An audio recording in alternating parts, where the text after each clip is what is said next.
There we go.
So you have some people logging on right now. Mike Wiesner's first here. Says howdy from Southern Arizona. And Michael's watching on YouTube.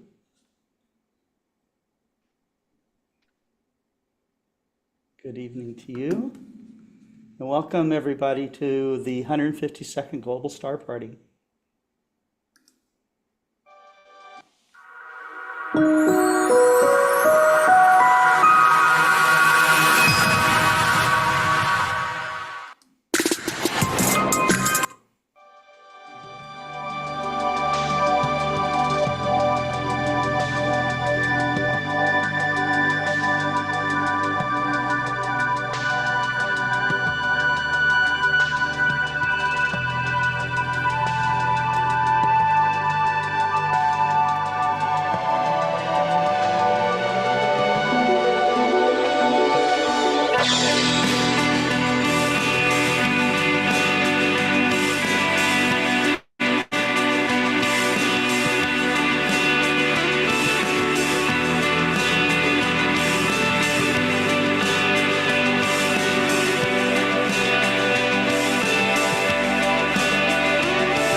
Well, hello everyone. It's Scott Roberts and David Levy, and here we are on the 152nd Global Star Party with the theme of stellar bonds.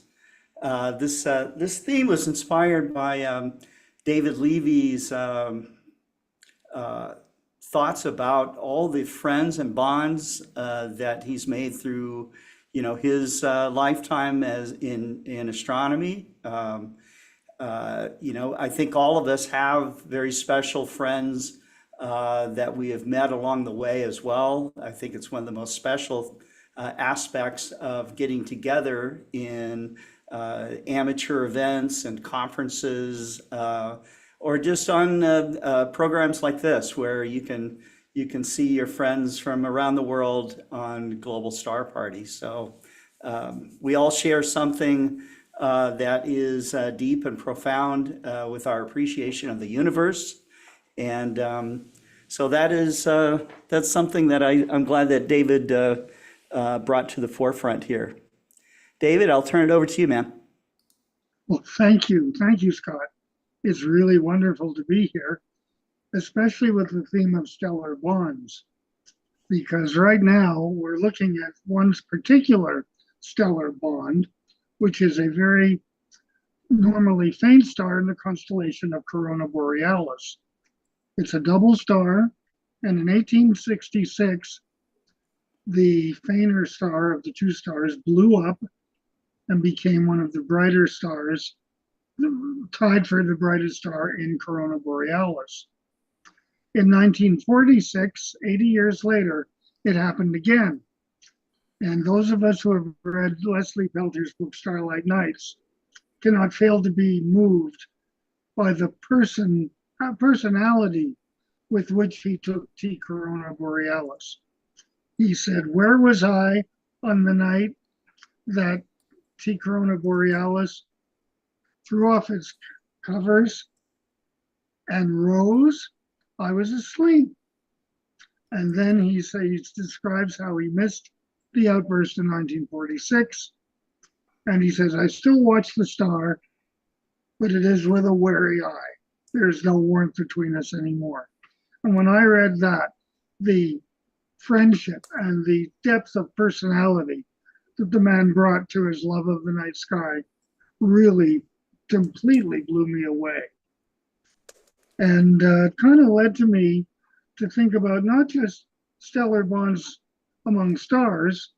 We have from T Corona Borealis to most of the stars in our galaxy, which are double or multiple, to one of the rarer stars, which is our sun, which also has stellar bonds that connected to the wonderful solar system we have, including this very strange planet called Earth. And the Senate of the Sun today decided to expel the Earth from the solar system. So we're all, Scotty, we all have to go with you tonight and find another planet to live on. But anyway, that brings me to the human side of stellar bonds, the stellar bonds of astronomical friendships that I've had over the years. And perhaps they began really with my relationship with the Montreal Center of the Royal Astronomical Society of Canada and Kareem, who is with us today. And I will be looking forward to his lecture very soon. But Scotty and I became friends while he was still working with me. And I think we met at Riverside one year when they had the Riverside Telescope Makers Conference. And, That's right. And our friendship has just grown and grown over the years. And we're just so friendly with each other. And we almost can predict each other's actions, days of fatigue, days of joy, days of not so joy. But it's just been a wonderful lifelong friendship. It has and I been. hope it will last for many more years to come. Yes. Which brings me to my quotation for today. It's another stellar bond. It comes with a writer who I dearly wish I had known. The writer is Henry David Thoreau. When I was graduating from Acadia in the Maritimes, in Canada's Maritimes, in 1972, I was going through one of my frequent depressive episodes. And my younger brother, Jerry, found a poster with this quotation on it that he gave to me. And I've had the poster for years, but then I lost it. To recover it, what I did was I just printed out the quote and I hung it up on my wall. And here it is. If a man does not keep pace with his companions, perhaps it is because he hears a different drummer. Let him step to the music which he hears, however measured or far away. Thank you, and back to you, Scott. Oh, wow. Okay. All right. Well, that's great. Thank you, Jerry. That's great. Thank you. Well, tonight, Professor Kareem Jafar, who is also a great friend of yours and a friend of mine too, wanted to come on tonight, and he has some special thoughts that he'd like to share. So I'm going to bring him on. Here we go. You've got Thanks, Scott. spotlight turned on you, but I think that you wanted to talk a little bit about David here. As David is aware, we are currently in the midst of looking at a new home for our RASC Montreal Centre Library. And so a few weeks back, we got together at the library and started going back through our collection and looking at the books that David has given us and that he's written his inscriptions for us. We looked at some of the older books that we have in our collection, translations of Galileo, books by Eddington, several editions of Eddington's books, periodicals dating back to the late 1700s, late 1800s for the Sky and Telescopes. We have the first 98 bound volumes of Sky and Telescope that we're going to have to try to find homes for. And going through those materials and thinking about the 100+ years that the Montreal Centre has been there, David has been kind of the anchor as our honorary president. He's our institutional memory now. We've lost some of our local members who were longtime members. Our summer always ends with our Papakosmos Perseid meteor shower event honoring Constantine Papakosmos, and before that event, we go to Stellafane, which Constantine went to, I believe, more than 50 times over the first 70+ years of that convention. And going back through that history and trying to understand a little bit of what different people bring to the table when it comes to the memory and the way in which the Montreal Centre runs is been kind of foremost in my mind ever since this push that we're going to have to now move space and consolidate the collection. And with that in mind, we've had a few events in the Montreal Centre, things that we're planning for, and a trip that I took with my family that I actually want to take a few minutes to share with our GSP audience. So again, with stellar bonds, this is a topic, the human side of our outreach community and the bonds that we've forged that we've discussed previously in GSPs. I remember, I believe it was Global Star Party 71, where I talked about the Astro Radio in the UK that I was part of at the time, and bringing some of those individuals on during COVID time to give talks to the Canadian audience. And we even brought a few of them into the Global Star Parties. And the way in which our outreach communities function are very much in tune with what we bring to the table as outreach educators. So one of the things that we've been doing at the Montreal Centre, as people are aware of, is we've been trying to have more than a land acknowledgement, but a land and sky acknowledgement. And I'm going to touch on this because this has to do with the reason why we took our trip to Washington, D.C. Over the past week. But at the moment, we are in our waning crescent moon for the strawberry moon, as the Ojibwe refer to it, or the green corn moon, as the Cree refer to it. The small fruits moon is referred to by many of the Plains Nation Indians. This is the moon that tells us that we are in the hottest part of the summer, where we can pick the berries because they have a lot of nutrients and a lot of nourishment to offer us. But the fruits that we need for the fall, if we try to pick them now, it's too early. So we recognize the names of the moons associated with what we see happening in nature around us. And one of the things we see happening in nature as scientists and as astronomers, as David referred to, is that our sun is incredibly active. So earlier this month, we actually had a huge festival called the Astrofest at the Montreal Planetarium. This is something that I helped create back in 2019 with the very first Astrofest to celebrate International Astronomy Day, where we brought together groups of outreach educators from across the Quebec area to Montreal, to the planetarium, to deliver outreach to the community for free. And here you have my son as part of the McGill group. He came from University of Ottawa, but the McGill group needed help, so he stepped up to help them with their outreach activities. We have the Institute for Research on Exoplanets doing activity stations to teach students about worlds away from our own. We have the planetarium team themselves outside building water rockets. And then we had our local artist, Bettina Forget, who is a member of our Montreal Center, a past president, a past librarian, and she is the outreach person for the Artist in Residence program at SETI. And so she did a workshop on what alien life might look like. We had one of our local outreach educators, Trevor Curlian, who works with the Canadian Space Agency sometimes on the communications side, and he put up radio antennas to try to catch satellites as they passed over. And we caught a GOES satellite, and we were actually able to develop a radar picture of the East Coast with the cloud formations and everything in real time with a group of youth from Granby, which is about an hour away from Montreal. This was all part of this Astrofest, and it was a 2-day event this time around. And my largest part was supporting my space club from John Abbott College, and you can see them there doing an activity of teaching about constellations and teaching about solar system planets, and our RASC Montreal Center astronomers who had set up their solar telescopes during their day and lunar and planetary telescopes at night. We had close to 40 participating organizations setting up booths each day, for a total of 55 organizations participating at this one event. And it got me thinking, what do we bring to these outreach events? Because we try to share what we love about space with the youth around us and with the families and try to inspire them and give them that nudge towards why space is so important. In the Montreal area, we have a lot of industries, we have a lot of programs at universities that overlap into space sciences. So there's directions that people can go if they have this interest.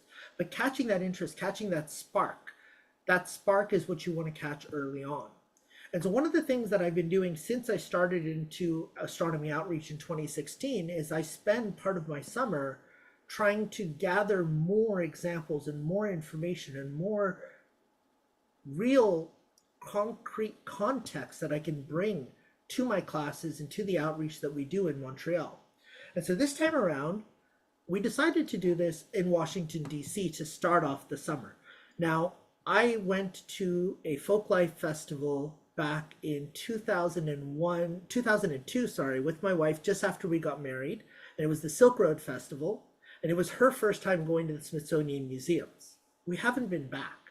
That's 22 years that we have not been to the Smithsonian's, to Washington, D.C., to explore and see what's available to us in the U.S. Capitol. I grew up in southern Pennsylvania. I used to do one-day trips down to see one museum or one festival event or something like that. But I wanted the chance to show my kids a little of what's offered there. And the Folklife Festival this year was for the 20th anniversary of the Museum of the American Indian.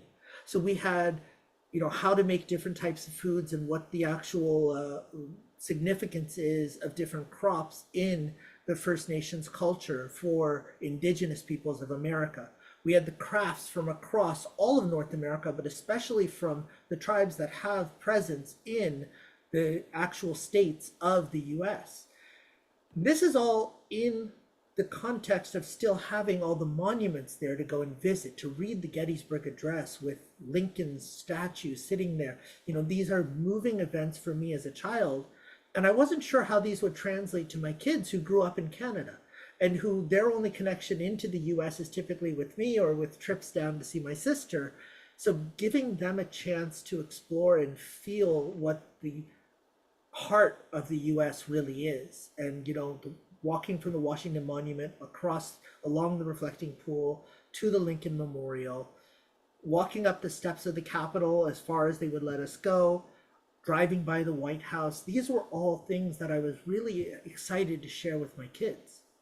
But what I was really wanting to do was to show them what's available in the Smithsonian. Because here in Canada, when you go to museums, when you're visiting Philadelphia or when you're visiting Boston, you are paying an entrance every museum you go to. The Smithsonian collection gives that free entrance to the public because their mandate is to share. Their mandate is outreach. Their mandate is exactly the same as what we do here at the Global Star Parties on the astronomy and space science side.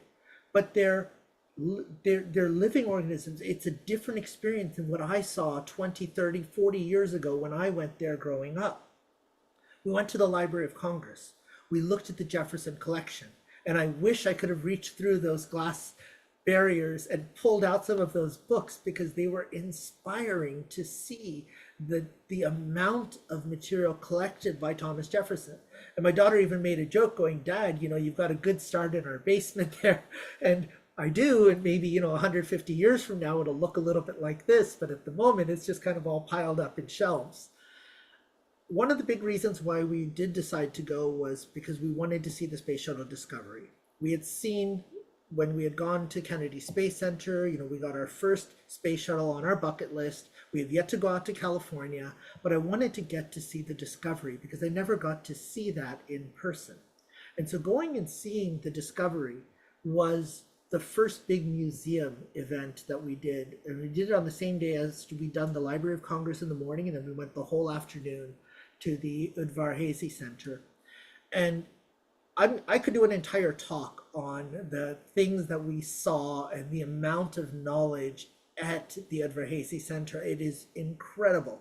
But the one that stood out to me that I didn't realize was on display was the actual cybernetic robot that they had to test out the different spacesuits and the sensors to show whether or not the astronauts would be able to withstand what they expected to go through for the Apollo missions and beyond. So it was really neat to see the level to which our robotics were set up with sensors for testing out our spacesuits. The other big attraction for me was the Air and Space Museum, and here I'm going to call David's attention because they not only have this beautiful write-up on Clyde Tombaugh, but they also have that the blink comparator. They have that. They have a nice little video showing how the blink between the successive images showed an object moving at what could only be planetary speeds. And there's a really beautiful video and write-up and an entire area dedicated to why the discovery of Pluto was so significant, and also an explanation as to why there's that argument in the scientific community, in the space community, as to whether or not Pluto should still be given planetary status, even though it no longer meets the definition of a planet. And so this was what was really different. This is why I thought to talk about this in today's Stellar Bonds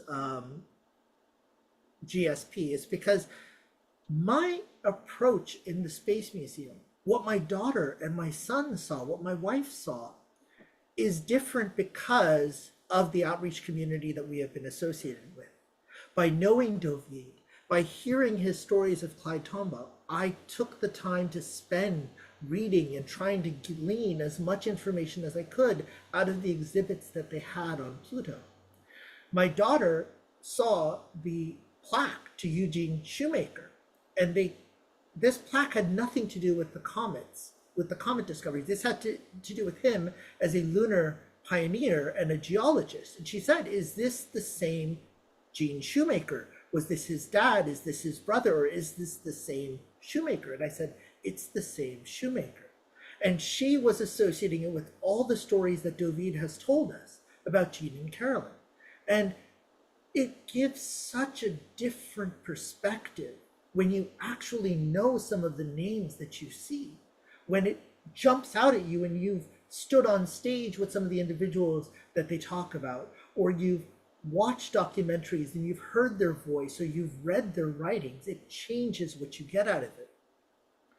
David was with me at the RASC General Assembly back in 2019 when First Man was out, and the writer of First Man, the individual who had spent time talking to Neil Armstrong, talking to his family, talking to Buzz Aldrin, had spoken about Apollo 11. And during the Q&A that happened on stage with the author and then afterwards with David, they talked about all the Apollo flights, and they talked about, the Apollo 13, the miracle of how they managed to survive to come back, and seeing the mock-up of what they did with the filter system to be able to filter out the carbon dioxide, and seeing that, having that echo of a discourse in your mind playing while you're watching and reading these, it changes it completely. And then we went to the Natural History Museum, and I love rocks. I've loved gems and mineralogy since I was a kid in southern Pennsylvania. And now when I go to the Natural History Museum, I have David Eicher going through my mind. I'm hearing him giving the series and the global star parties about all the different minerals. And I'm imagining how much more I would learn if I walked through the Natural History Museum with David beside me. Then I saw the two-dimensional crystal growth, the dendritic crystals that he and I had talked about before one of the GSPs had started, when I started talking to him about the pressurization in some of the caves. And he told me that there's beautiful two-dimensional crystal growths where fractal structure is seen. And they had an example of that right there in the Natural History Museum. Then they had in the Peekskill meteorite sample, and you get to see the meteorite samples from all of these different meteorite impacts that you've read about now. I've been reading about for the last 8-9 years. And then, of course, they had an entire wall dedicated to Shoemaker Levy 9. And you could see the impact. You could see the progression of the impact finally becoming just the dark streak in the clouds. And my daughter and I both had the exact same idea when we looked at this, and we're like, it's not enough information. There needed to be more there. We should get David to go and add stuff into this exhibit, because it shortchanges what an impactful moment that was. And right next to it, they have a piece of Martian meteorite along with an entire layout on the geological structure of Mars. And for the first time, I was actually able to touch a Martian meteorite, which I've never gotten to do. They even have a sample already from Bennu, from OSIRIS-REx. They have a sample on display in the glass case there, still not even completely analyzed, but it's already there on display to start talking about what we're learning and what we're expecting to get out of this asteroid sample return mission that just got back to Earth. And this is one that left in 2016 when I became an astronomy teacher and came back so I've gotten to see this entire mission from start to finish. Now I got to see a sample coming from that mission. One of the big things that stood out to me is through the GSPs, I started getting active in trying to take care of the night sky here in Canada, especially in Montreal. We have the third worst light pollution per capita at the moment because of wintertime when we are surrounded by ice and snow. And they have this beautiful little display where they have the same slot of sky shown by the Harvard Observatory, taken in the 1800s and then taken in 2002. And you can see the difference in what's visible. And they have that. What's nice is they have a lower viewing point and a higher viewing point so that kids can see the difference and parents can see the difference. So it's really impactful that way. And then they talk about the things they're doing in Washington, D.C. with the monuments, with the actual areas of development to try to impact the amount of light pollution put out there, because it's such a bright city. There's so many things that have to have lighting, and they have to be lit up even at night for security. The way they're doing it to try to minimize the impact on the night sky is on full display there. This really struck me, and this kind of brings me full circle to the Folklife Festival itself, is they had one of their visual charts from, in this case, it was the Lakota. And the Lakota's visual charts start at the center, and for each year, every visualization, everything that they do is in a spiral coming outwards. And so if you look at this and you start to analyze, you can actually spot things like a meteor shower from 1833 or a solar eclipse from 1869. And you can spot these observations. And in the solar eclipse observation, they actually show the sun being covered up and stars coming out, which is a visualization that we tend to think that we're so smart because we have this idea now in the, those ancient cultures were so superstitious, they didn't understand what was happening. They show the moon covering up the sun. They identify it as the moon covering up the sun. And this is dating back to the mid 1800s for these observations. And then you go to things like the Modern Art Museum, and even there, space is prevalent, where you have an entire discourse by Laurie Anderson on the idea of ownership of the moon. Is it the Chinese because they have the most rovers there? Is it the Russians because they landed the first thing there? Is it the Americans because they're the only ones who have set foot there? Or is it the Italians because Galileo did the first sketches? Except he didn't do the first sketches. There are sketches dating back millennia before Galileo. So who really owns the moon? And it's a conversation piece, one of 3 conversations in this one room depicting the entire ceiling, walls, and floor. These types of things are available for free for the public to go and experience space outreach for themselves. And one of the big things that I wanted to share, which I think kind of contextualizes why this was so impactful for me. I remember going as a kid 40 years ago as a 10-year-old to the Air and Space Museum. I remember seeing the huge flyers. I remember seeing the Apollo capsule. I remember seeing the spacesuits. I remember even getting to touch the capsule and step inside a model of the capsule. And I remember the titles were there, and that was about it. The rest you had to either get a tour guide or ask questions and hope somebody could answer them for you. Now, because we've put so much effort into the way in which we communicate information, there is an entire narrative as you walk through these different exhibits. And the exhibits are growing and changing constantly. I know if I go again next year or 2 years down the road, there will be a different narrative in one of the exhibits that I'll get to learn more, and I'll get to hear more, and I'll get to see more. And so one piece of advice, because it's summertime and we're talking about getting away and doing things, visit your local science museum. Go to Washington and visit the Smithsonian Institutes. Go to this Kennedy Space Center. Go to the Johnson Space Center. Go to Space Camp Alabama. Like, go and visit, because it will enrich your outreach to have these experiences, to have these examples to share with the public when you get out there to try to share with them your love of space. It can only benefit you to get these experiences for yourself. Scott, back to you. Great, thank you so much. Thank you. I love your virtual tours of things and your take on all things astronomical, especially the indigenous stories and stuff that you bring to us. I think those are amazing. You know, it helps us kind of realize that our thoughts are not so different than what was originally brought forth in stories and stuff by indigenous people. They still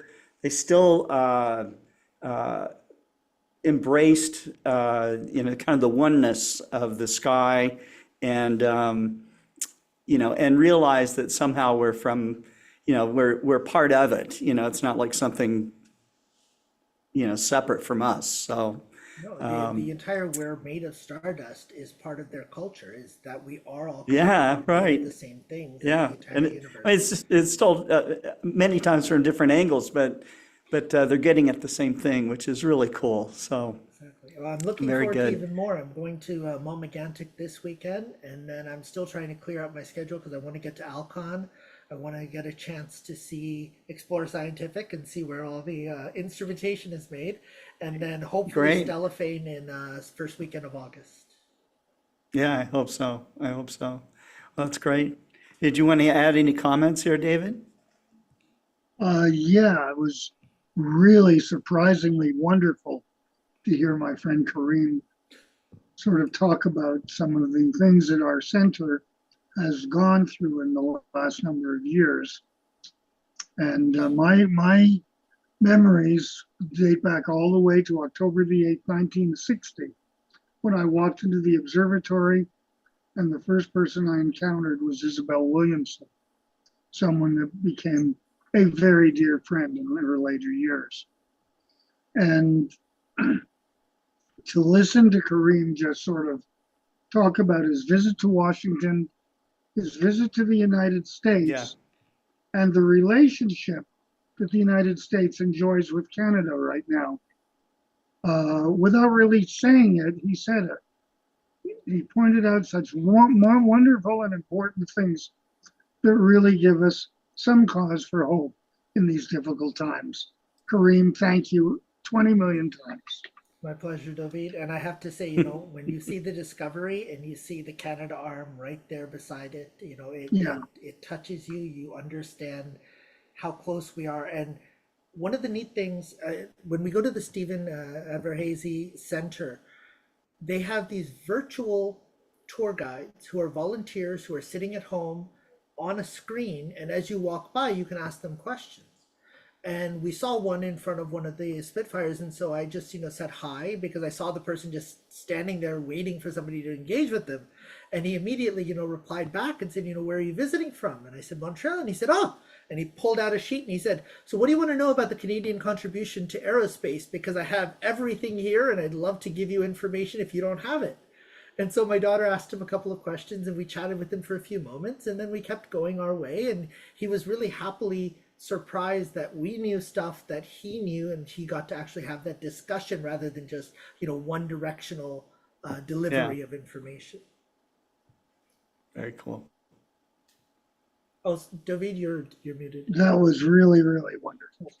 Thanks. Thank you. Thank you. All right. Okay. So we are going to talk about all things from the Astronomical League with Lori and Sorge. I just have these little intro videos here, which I think is kind of cool.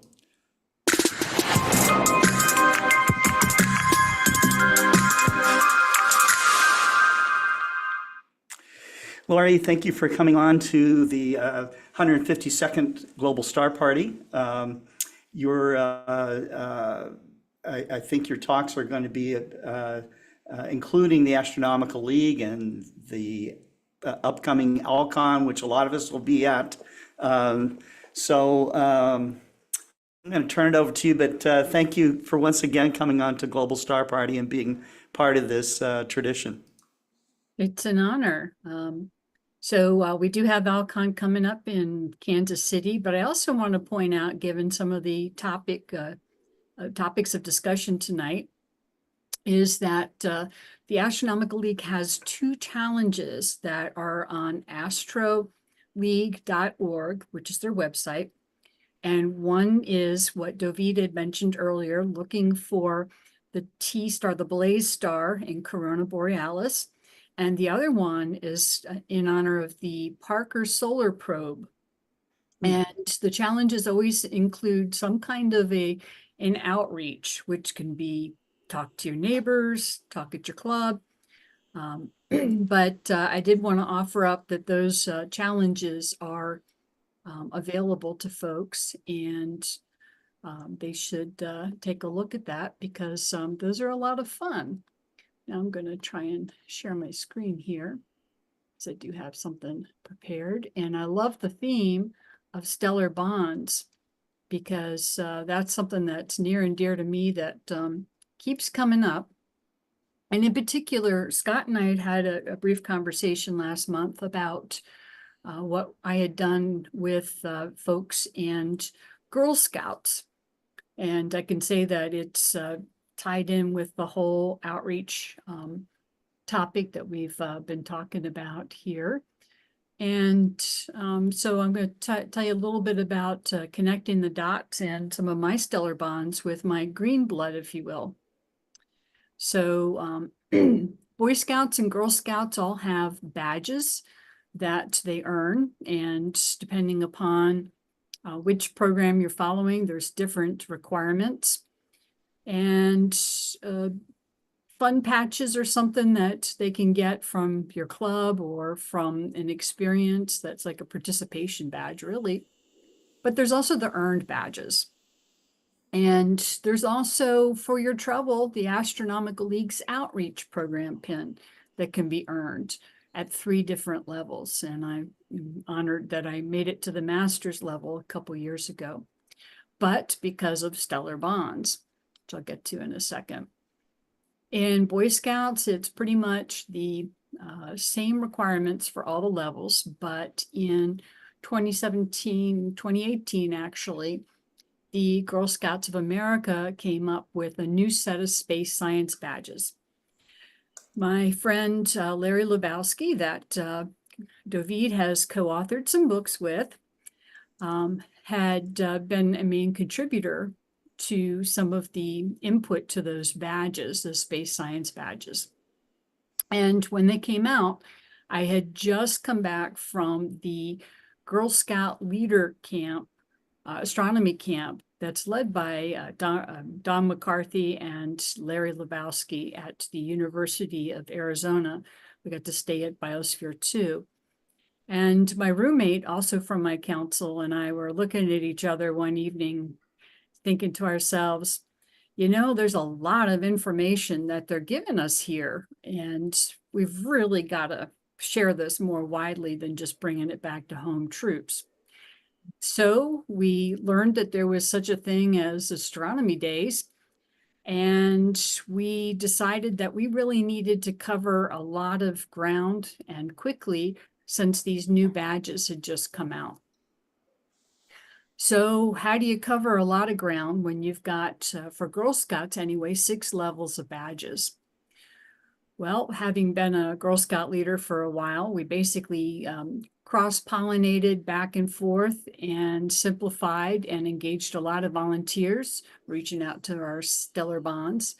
And we also wanted to create an opportunity for our older Girl Scouts to have some volunteer and leadership experience. So the first year, we just had the younger girl badges out, knowing that the older girl badges were going to come out. So for the older girls, we had an encampment.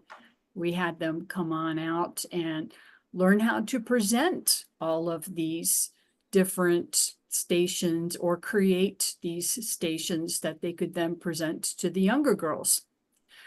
So they were learning astronomy, but also learning how to facilitate.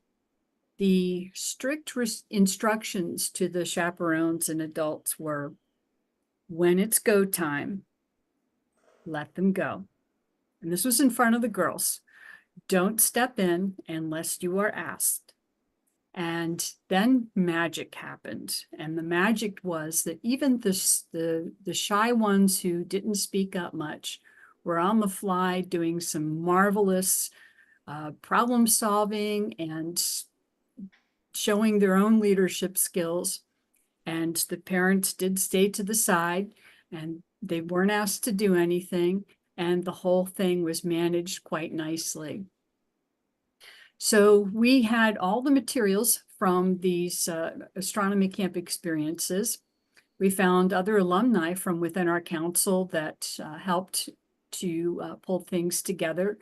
We had the Girl Scouts themselves prepare stations and things to do for everybody. And we provided for an overnight camping and for telescopes. And thank goodness we actually had clear skies for this first one, so that the older girls got 2 nights to observe, and they got to facilitate with some of the younger girls for the first night. And here, this little picture is from Night Sky Network, but it features my husband there showing some very young scouts the moon during the daytime using one of the Celestron First scopes. So basically, we maximized our impact by having large events. We helped several hundred girls earn their badges that year, and then several hundred more the next year. We only did the write-up for Astronomy Day that first year. And this is a little clip from the Astronomical League's reflector showing that we actually won the Astronomy Day for that year. But more important, we strengthened the stellar bonds that we had with folks who were of like mind and provided meaningful experience. And so many of these girls I run into again at other events and sometimes as Boy Scouts now. And I get to hear their stories of where they've gone and what they've done with that in other outreach events. So just real quick, showing you some examples of the content. We have an older girl here in the top. She's showing the younger girls how to do a sun clock, which is set for our latitude. And they get to make them and go outside and watch the time change. There's also the making of moon craters, which I typically will do with cocoa and cornstarch, but in this particular case, we use some blue chalk dust just to make it interesting.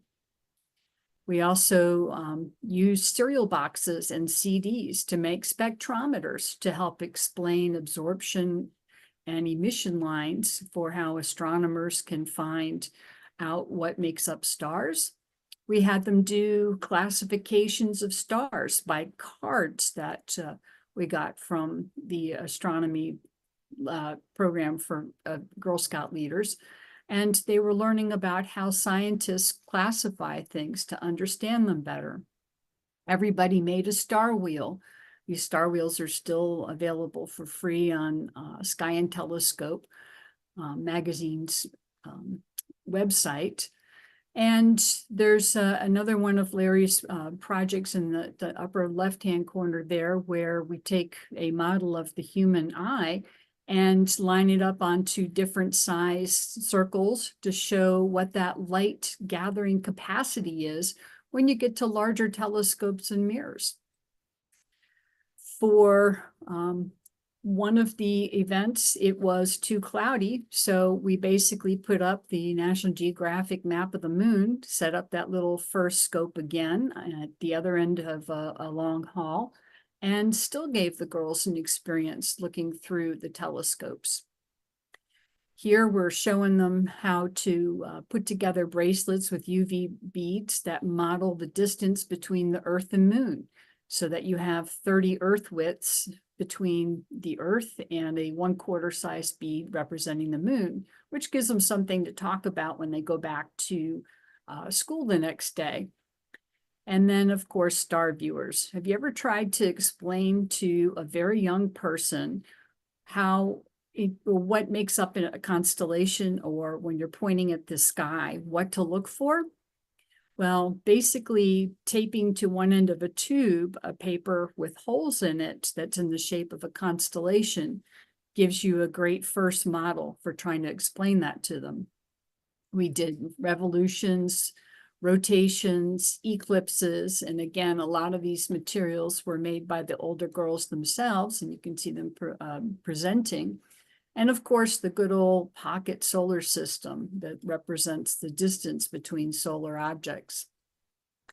And for the older girls, we got into what effect UV has, and construction paper is really great for that, putting some sunscreen on that.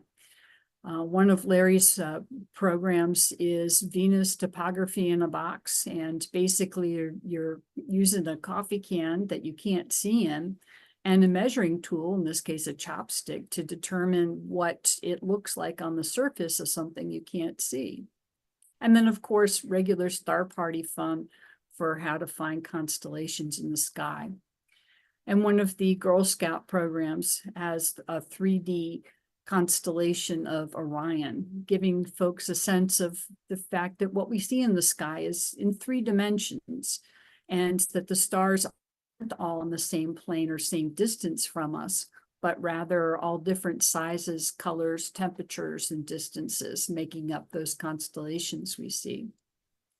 Of course, we went directly to the girls to see what they liked best and what to do or not to do again, so that we could make sure that we improve for things in the future.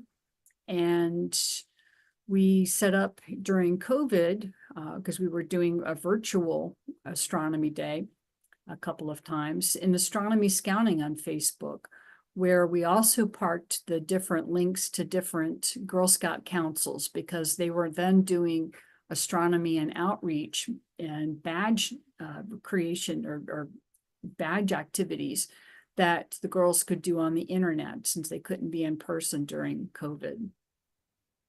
So that's what I wanted to share with you in terms of stellar bonds. It's amazing how many of these girls and their parents that I will see it at other outreaches, and this whole experience has definitely gotten me to get more active in my own, or in the local club here, which I call my own club now. I'm treasurer of the Westminster Astronomical Society, and definitely have an ever-growing passion for sharing this.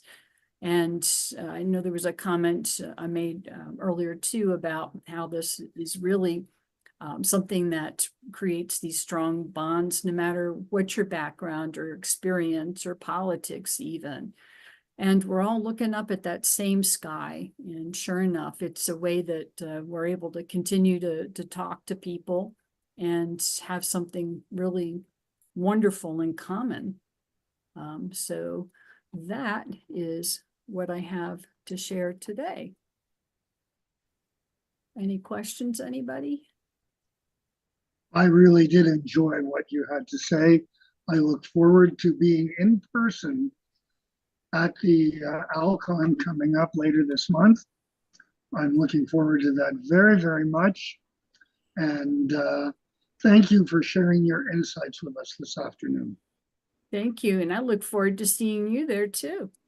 I'll have something Look for you. forward to seeing you all, those that make it. Ron, are you coming or no? Not this time.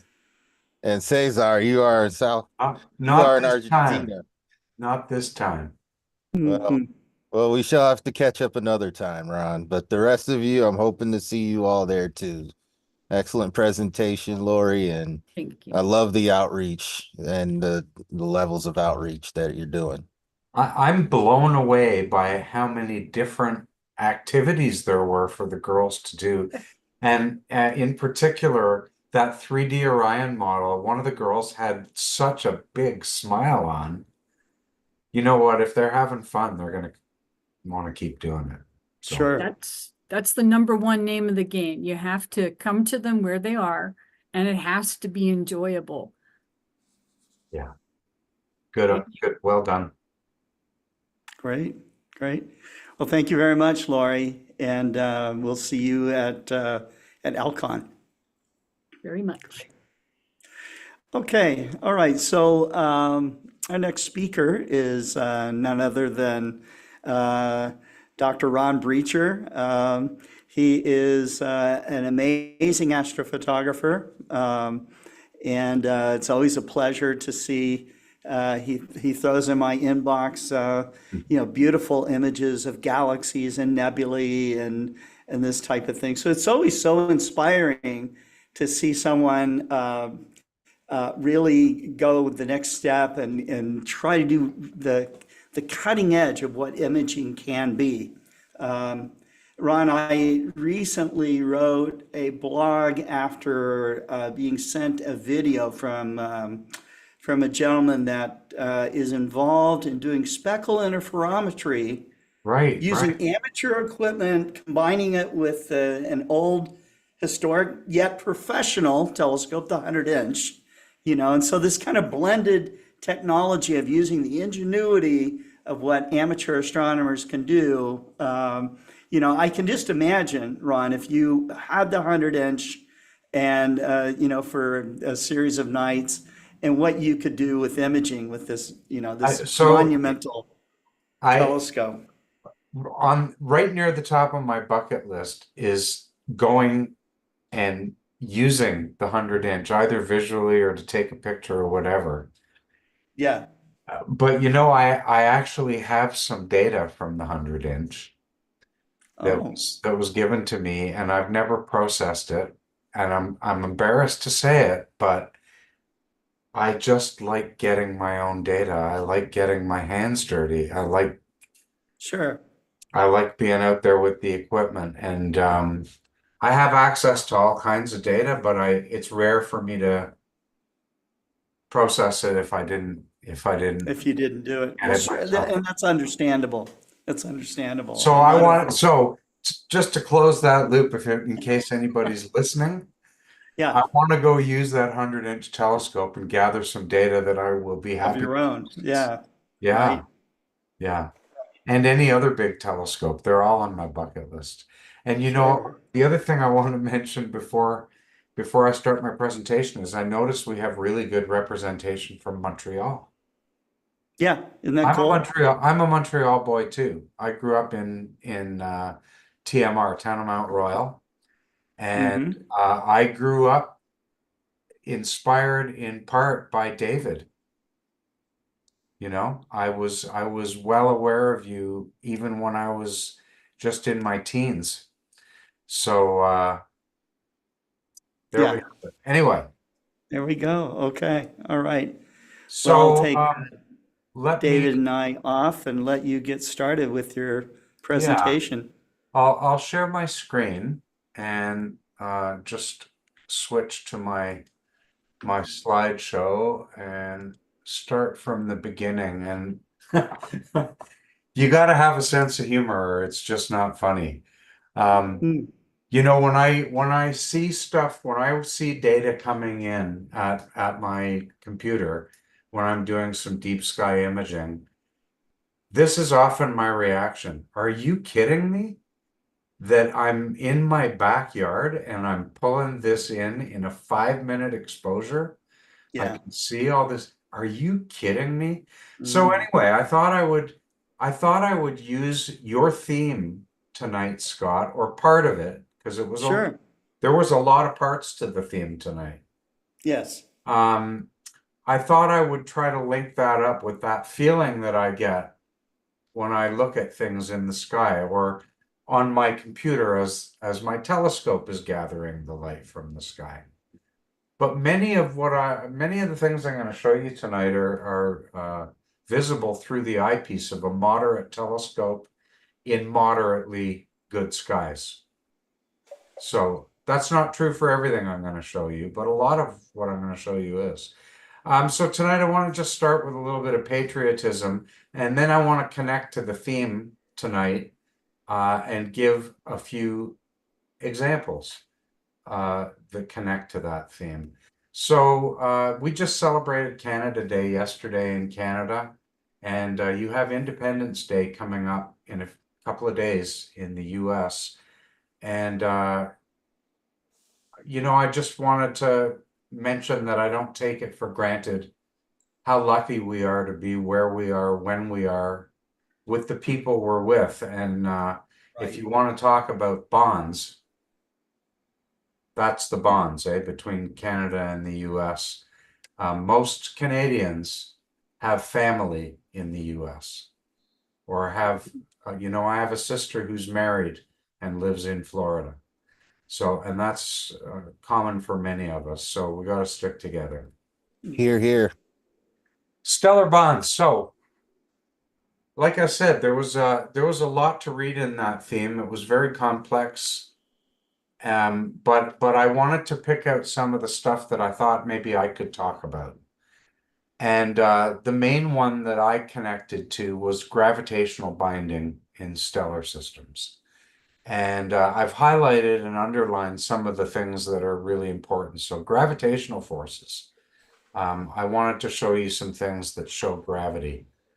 I wanted to show you things that show that the universe is a dynamic place and undergoes continuous transformation and gives us some insights into the nature of what's going on. So all of the pictures that I'm going to show you now connect with this theme in one way or another. And I'd like to just I'll start close and we'll move further away as I go through the presentation. But I thought I'd start with star clusters. So anytime you look at a cluster like this is an open cluster, Carolyn's Rose, MGC 7789. You're seeing gravity in action. These stars were born together out of the same cloud of hydrogen gas, and it's gravity that's holding them together.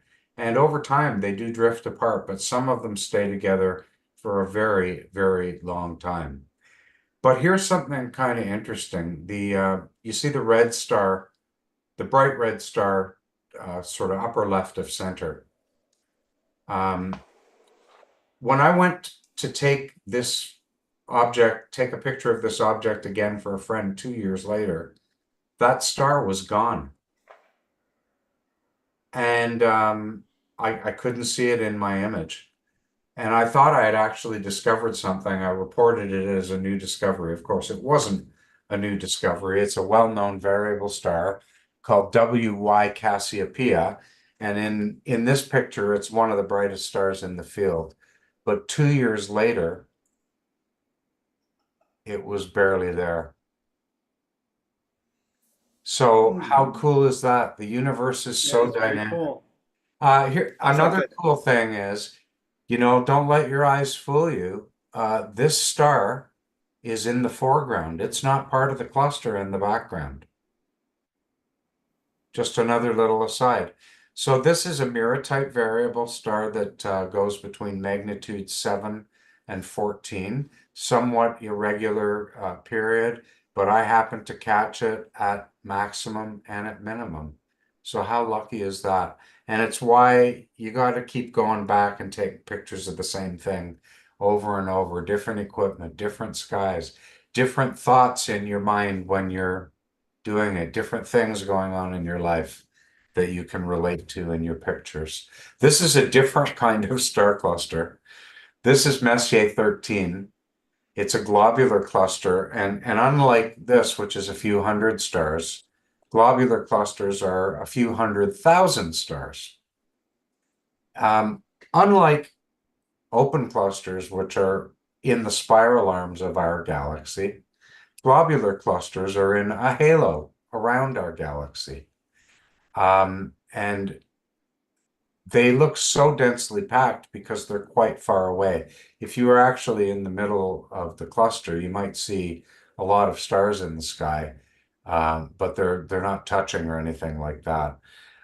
When you look at this object in the eyepiece, there's a really, really obvious feature in it. And if you look in a moderately large telescope, say 10 or 12 inches or bigger, there's a really obvious feature called the propeller. And a lot of images don't show it because the core gets overexposed. But I'm wondering if you can see it in this image. It's below left of center. There's the propeller right here. It's just right here. So there's one vein pointing up and then two pointing down. One of my favorite objects, this was my mother-in-law's favorite object. We used to look at this visually together all the time. Another type of stellar bond. Not all globulars are really, really splashy. Some look more like open clusters. This is NGC 5466, and even though it's sparse, it's a globular that contains almost 200,000 stars. And it's crazy old. Some of these objects are really, really old. This one is more than 11.5 billion years old. Wow. Which is interesting because it's not that far away. Right? It's only just in the halo of our galaxy. But the cluster itself is very, very old. So nebulae, they don't show the gravity, but I wanted to include a couple of nebulae because they're so dynamic. So this is Abel 13. I didn't find many pictures of it. I wasn't the first one to take a picture of it, but I didn't find many pictures of it, and certainly none that are this deep. I don't know if you can see it clearly, but next to this bright star, there's a really faint star in the center of the nebula. That's the star that's illuminating this nebula. And that was once a star kind of like the sun. but now it's a white dwarf, and the energy that it's giving off is causing the gas around it to glow. One of the interesting things about this particular planetary, because I could have shown you all kinds of planetaries, is this one really just didn't have any oxygen in it that I could see. Most of them have red and teal, like a blue-green color. If you think about something like the Dumbbell Nebula or the Ring Nebula, they have both of those colors, but this one doesn't. Just the hydrogen. It's about 3,500 light years away. And here's another one. This one is absolutely hot off the presses. It hasn't even been sent to your inbox yet, Scott. It's going to be coming out in the coming weeks. This is the Cat's Eye Nebula. And I did a quick process on this the other day when I had about 4 hours of data. But now Okay. I've had 3 good nights since then, and I now have 24 hours of data. And I'm going to process it properly and send it to your inbox, Scott. Wonderful. The Wonderful. star in the It's very such a- center. I don't know if you can see that star at the very center. Yeah. It's 10,000 times as luminous as the sun. And it's probably pretty young. This nebula probably formed less than 1,260 years ago. They say likely 1,000 plus or minus 260. And here's one that has just oxygen. There's no hydrogen. So this is the other way around. Now this is a really cool object. I don't know if you've seen it before, but it's the largest known sphere in the universe. And it's 2.8 light years across. It's a nearly perfect sphere, and it's translucent. You can see galaxies right through it. Mm. It's in the foreground at 3,800 light years. That galaxy is hundreds of millions of light years away. Crazy. Supernova remnants. I wanted to include it as a supernova remnant, again, because it shows the dynamic nature of the universe, and it shows gravity. So the Veil Nebula formed from a star. It's called a progenitor star because it was the star that gave birth to the supernova remnant. And this progenitor star exploded 10 or 20,000 years ago. It's not known exactly when. It's about 2,400 light years away. But what you're seeing is the shock waves from that blast that are compressing the gases that it released, mainly sulfur, hydrogen, and oxygen. The sulfur and hydrogen is pink in this image, and the oxygen is that nice teal color that you see, particularly to the right of center. Okay, if we're going to talk about gravity, we have to talk about galaxies. First of all, most galaxies have billions of stars, millions or billions, some maybe more stars. And most of them have supermassive black holes at the center. Maybe all of them. I think there's a conversation going on about a couple that were found to not have supermassive black holes at the center, whether that was an erroneous finding. So gravity lives here in galaxies. This is M82, the Cigar Galaxy. Not only does it show gravity, but it shows dynamism. It's really a dynamic galaxy. It's called a starburst galaxy. It's forming a lot of new stars, and it's ejecting these jets of amazing hydrogen gas. Most galaxies, though, don't appear one at a time in the sky. There's a lot of galaxies that are interacting with each other in some way. And this is the Whirlpool Galaxy, is the main galaxy in the center of this image.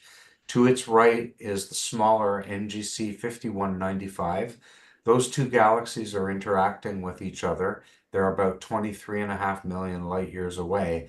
But the other thing that's cool here is that in this image, all the stars, all the individual stars that you see, they're all in the foreground. The Whirlpool galaxy is sort of in the middle distance at 23.5 million light years. Far, far in the background are all the other little galaxies that you see. Isn't that crazy? That's crazy. It's just no, yeah, I've been doing this a long time, and for me, it never gets old. It never gets old. So I said, yeah, galaxies often have partners in the sky, and these are sometimes known as the butterfly galaxies. It's NGC 4567 on the right and NGC 4568 on the left. And it's a pair of interacting galaxies 62 million light years away. And that interaction, that collision is happening in real time. One day, these will merge. In a very long time, they'll merge to form a relatively featureless elliptical galaxy. So I said galaxies usually aren't on their own. This galaxy, the Needle galaxy, NGC 4565, is 53 million light years away, but it has a few satellite galaxies, one of which you can see at the upper left, and another one is down here below it.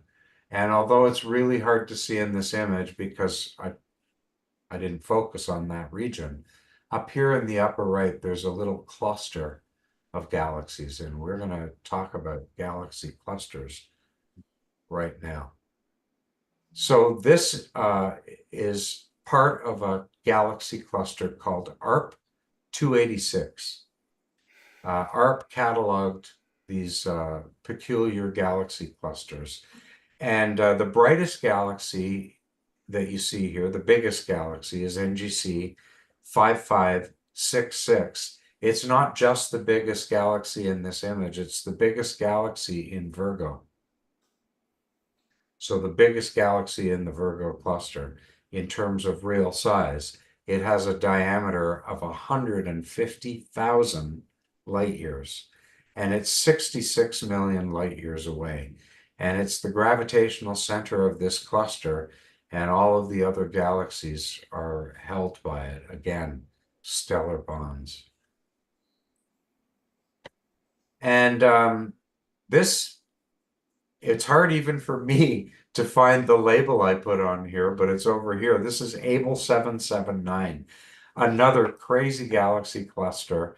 It's centered on NGC 2832. That's the most massive galaxy in this cluster. And all of the yellow galaxies are part of the cluster. I should say all of the galaxies whose position is marked in yellow are part of this cluster. But if you see a number of labels that are in white, those are actually quasars. And they're much, much further away, back to near the beginning, back to near the Big Bang, just a few 100,000 years or 500,000 years after the Big Bang. I have a couple of them circled here down in the lower right. And the bottom one here, 12.2 billion light years away. The one above it, almost 10 billion light years away. So amazing. And you know, gravity works across all scales of space. It's not, gravity isn't just a thing that's in one place. It's a field that permeates the universe. So I'm glad you let me show you my little tour and some of the things that have really inspired my interest in this sort of topic for a long time. If you want to get in touch with me for any reason, my email is rbreacher@rogers.com, and you can look for my articles in Sky and Telescope. If you want lessons, you can contact me privately or check out mastersofpixinsight.com. This is me on a very happy day with my C14 in the observatory waiting for dark. I think you have many happy days, Ryan. You know what? One day we'll have to talk about the gratitude stone. Yeah, oh yeah, that's But right.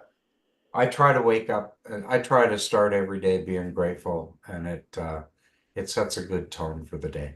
Sure does. Yeah. That's right. Okay, well, Ron, thanks so much, man. Thank you. See Thanks. you next time. Okay, next Bye. time. All right. Our next speaker, David, is Cesar Brolo.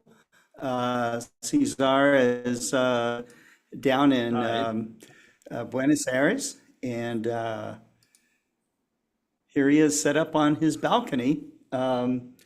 And his talk is Stellar Bonds from a Balcony. Yes, absolutely. I'll start before my small presentation and trying to show more objects.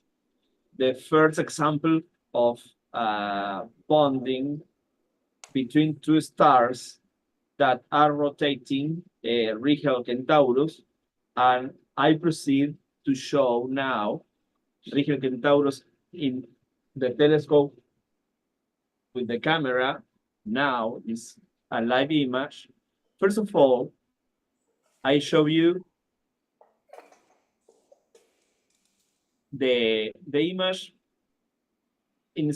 now in sequence of few seconds. For example, now I'm using, sorry,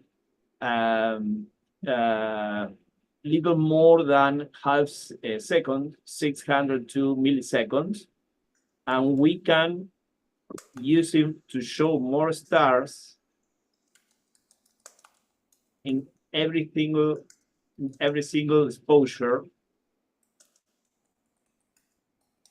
Let me show you how the area of Rigel Centaurus is.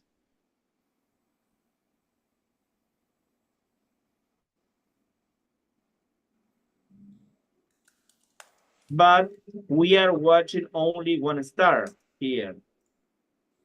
And the idea is show that Rigel Centaurus is a system of two stars.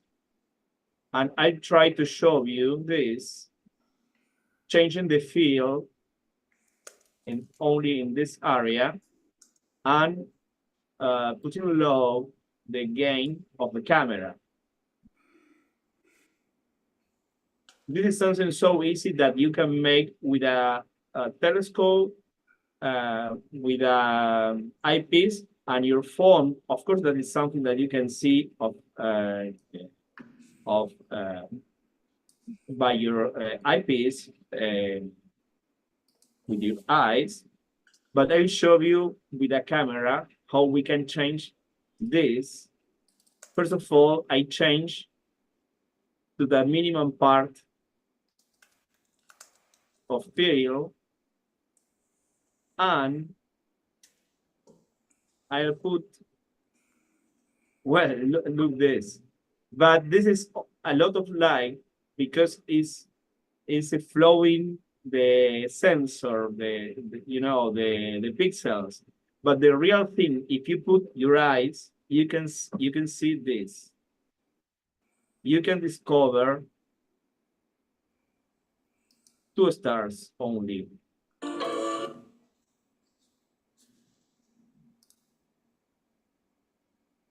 You can see Yes, this is a real live image, like a video image. yes, you can see that. And we can see too the wind, but this is for the people, for the Yeah, the audience. scintillation that's happening. Yes, absolutely.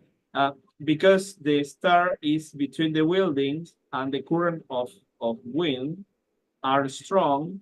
It's not a strong wind night like is my tradition, but it's enough to make some turbulence, local turbulence to make this.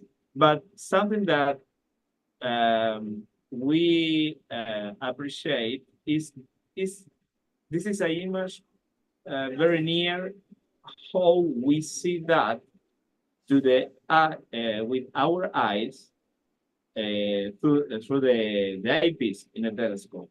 It's very interesting. Well, I'll show you a small presentation about the another sense or bonding, because the thing that make union between the people in astronomy, and now it's 4 years ago, 5 years ago, we had in South America, Chile and Argentina, we had the eclipse. I'm returning to this is interesting for the people, how we can change exposure and make pictures.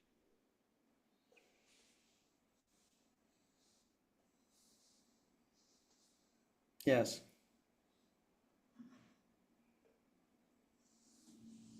Many times when we present for kids or you know, for audience live, and we show live image, the kids first of all start to understand the levels, because normally we project in a screen this kind of with the same kind of image and controls.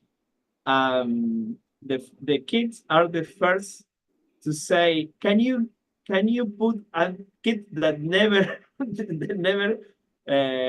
know about this software for astronomy, but they are so smart that they are totally concerned and to say, you can change the gain and exposure. Maybe they are 11 years old, but they understand so quickly how the things work about exposures and the sensibility of the camera. And I love change and show them the effects of the single exposures. Well, it's a craziness, despite that we know that the sensibility of the cameras, that this kind of stars, full of stars around Rigel Centauri, we can take this single image from the city. Actually, I have Eta Carina or another clusters very near to the building back from me, and the problem is that I have some reflections to show a decent image. But in the same time, I show you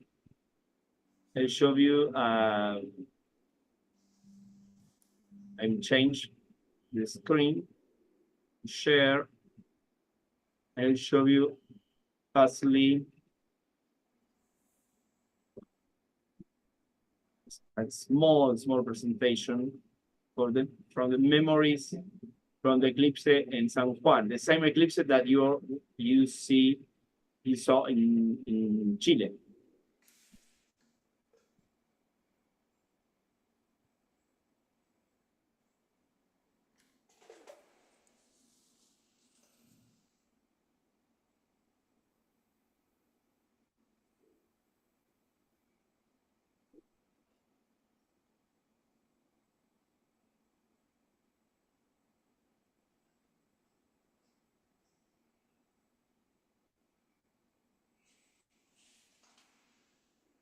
Okay.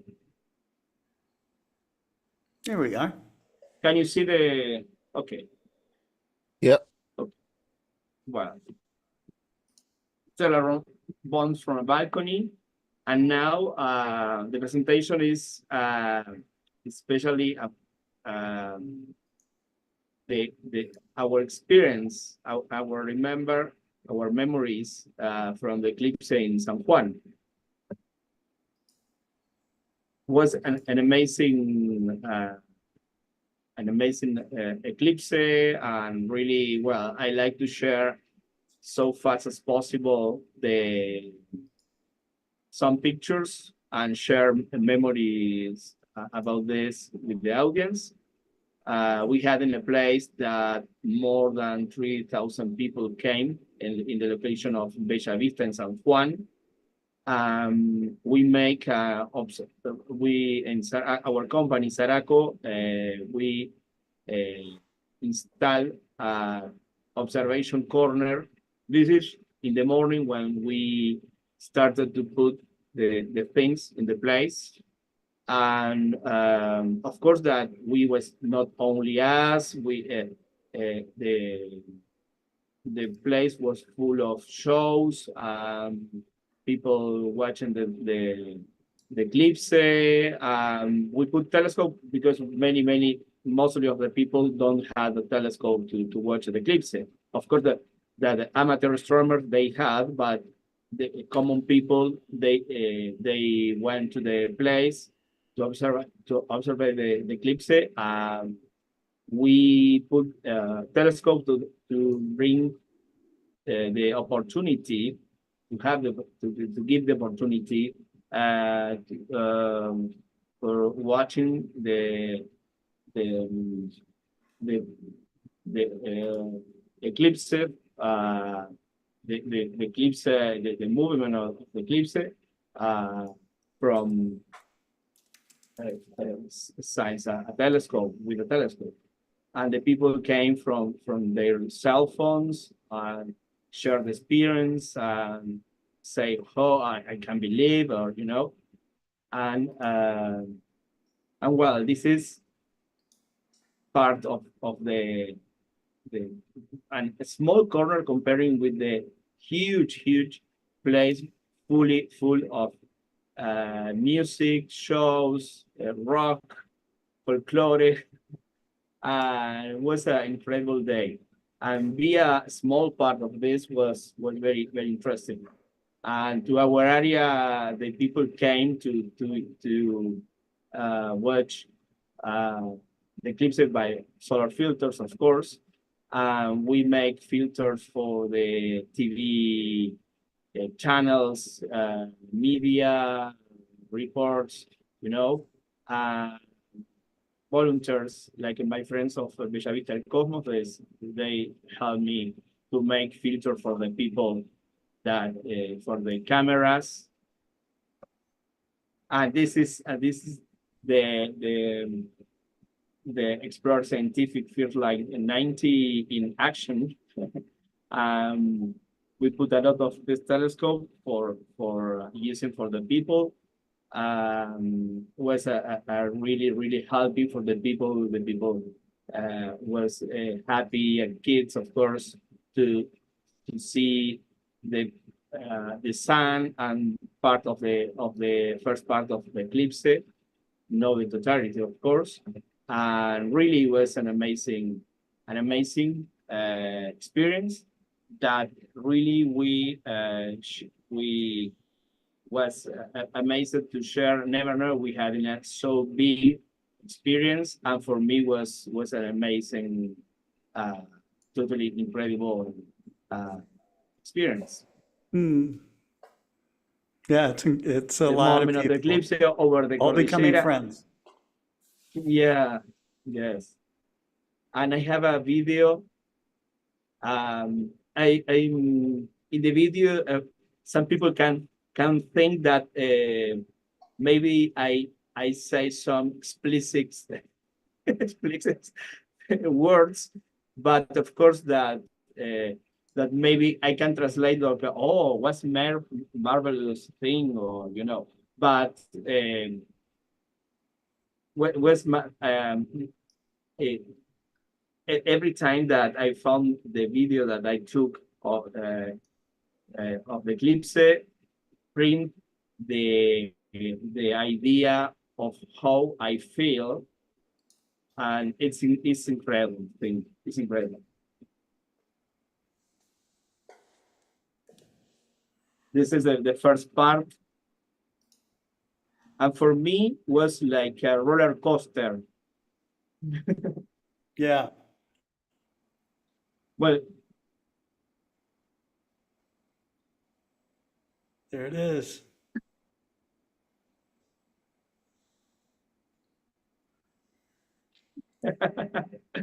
well, this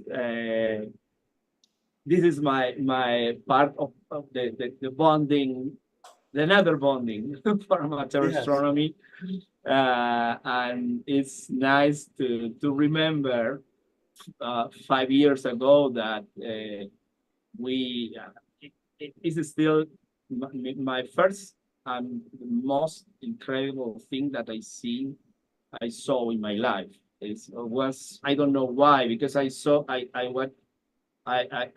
the eclipse, another eclipse, total eclipse in Valcheta in another part of Argentina. But this one maybe was the first, or maybe was, with the Cordillera, something mixed like a hole in a hole in the sky over the Cordillera, something that I thought when the Asian people watch this kind of Mhm. phenomena without any information, without any idea of, and this is something like this. Very cool. All right. Okay, so Cesar, thank you so much for coming pleasure. on and sharing with us. And I think it's cool for each of us to kind of reflect a little bit on the special friendships and bonding that we have as in our, worldwide fraternity of astronomers that stretch all the way back to when people first looked up at the sky. So it's something that all of us can connect to. So thank you so much, Cesar. Thank you. Oh, it was a pleasure. Thank you, Yeah. Scott, for inviting me. If I have another object between, like a separator between the speakers, Yeah. I advise it. But thank you very Right. much. Right. Sorry, your lecture just now reminded me of two aspects of our stellar bonds, and one of them is the hemispheres, where the northern hemisphere and the southern hemisphere offer such vastly different views of the night sky. It's incredible. It's almost impossible to appreciate, but it's there, and we love it. And my visits down to the southern hemisphere over the years have been so special, and I just treasure them. The ones that I was there before Wendy and I were married, and the times that Wendy and I were in the southern hemisphere, absolutely unforgettable. And the other thing is the friendships that have come out of these many visits to the southern hemisphere. And they were actually introduced to me before I made my first trip by Dr. Bart Bach. And I know we've had movies about Bart in earlier global star parties, but it was his views of the southern hemisphere inspired me to want to go down and look at them. And boy, I have to tell you, it was the most wonderful experience to be able to go down there, the other side of our planet, and really see what the night sky has to do.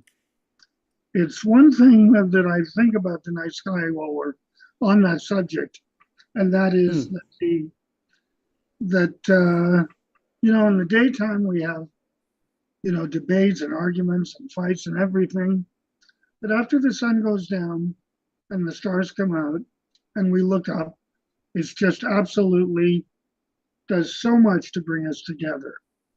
Earlier this afternoon, I had the honor of listening to a National Public Radio broadcast of the night sky up at Yellowstone National Park.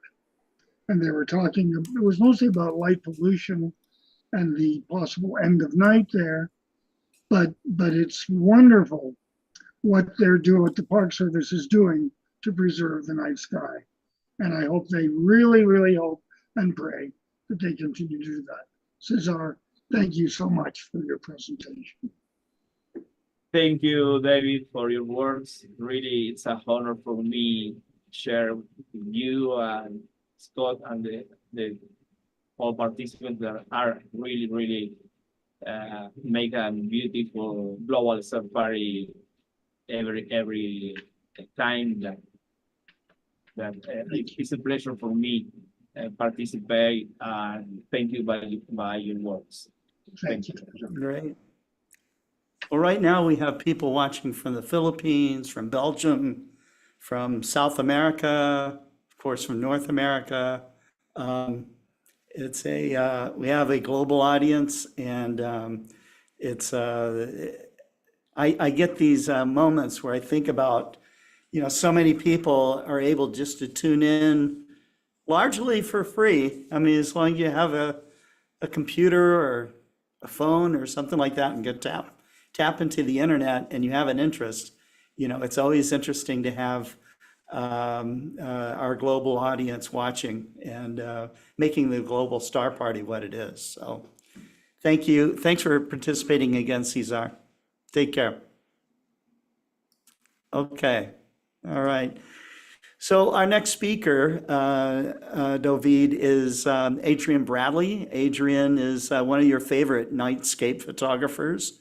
I love his work too. I mean, he is a talented landscape photographer. He has really embraced the night sky through his beautiful images of the Milky Way, and not afraid to mix in clouds and all kinds of other aspects of what the night sky looks like. But Adrian, thanks for coming on. Your topic has to do with humility, and I find that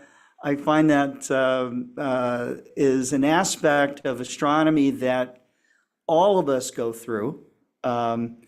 I think that once you start to understand, you look up at the Milky Way and you have this sacred feeling that you're in this amazing, temple of stars, and it touches, I think, everybody's hearts when they really experience this. And I think that is one of the tipping points for me to understand that someone is really becoming an astronomer. So, and you do experience this humility because you start to understand your tiny place that you occupy in this universe. So, Yeah, absolutely. And it's something I grapple with all the time because I'm a part of forums online.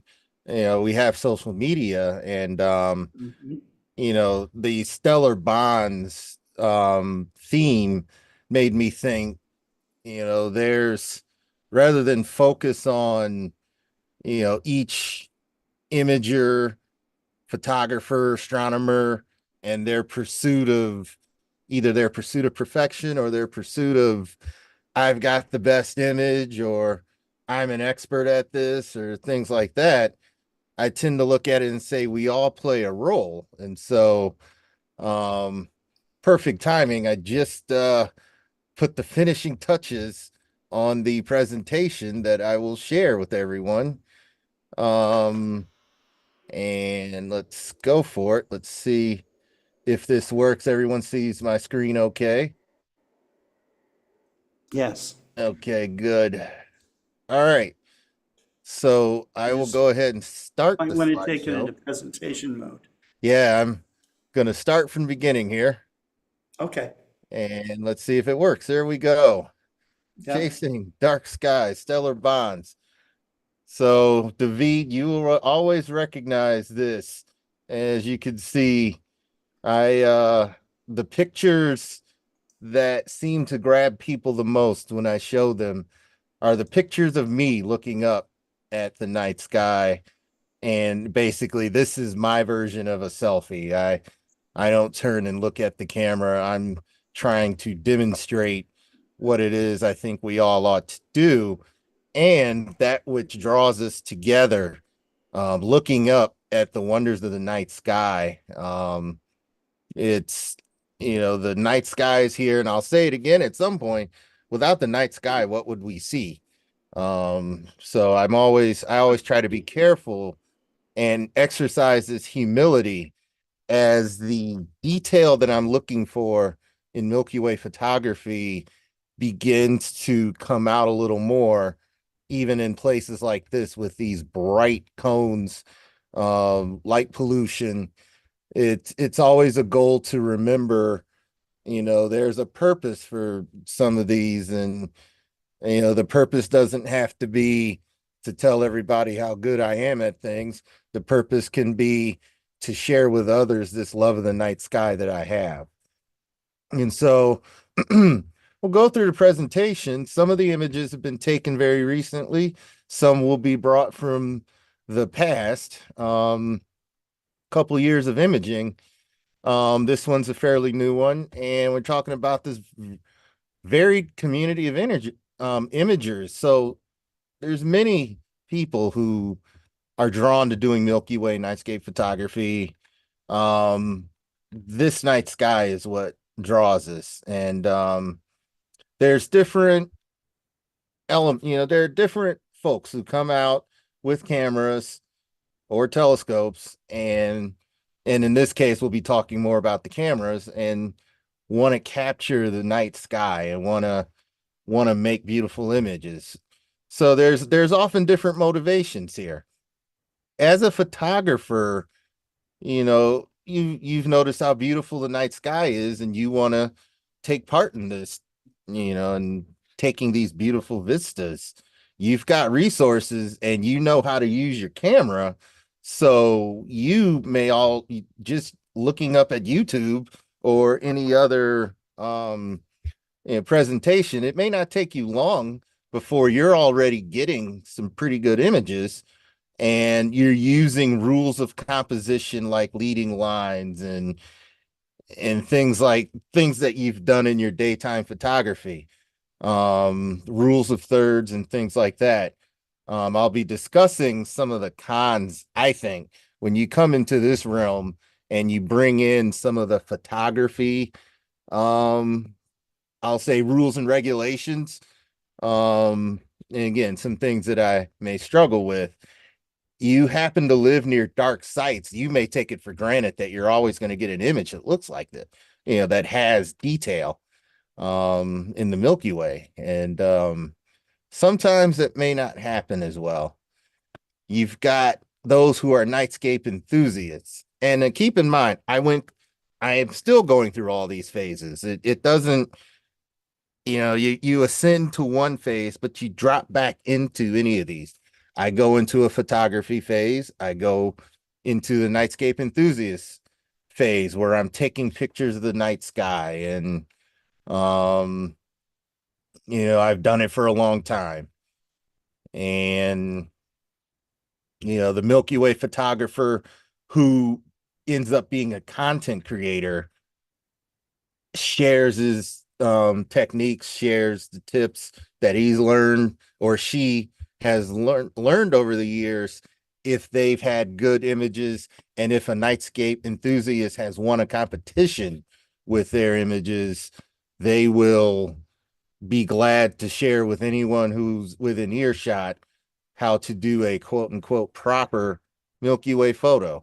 And yes, I went through that phase as well, because even if I had one photo win a competition and I had a couple of other photos that came very close, and for me that was still pretty good to beat out a lot of people, according to whomever the judges were.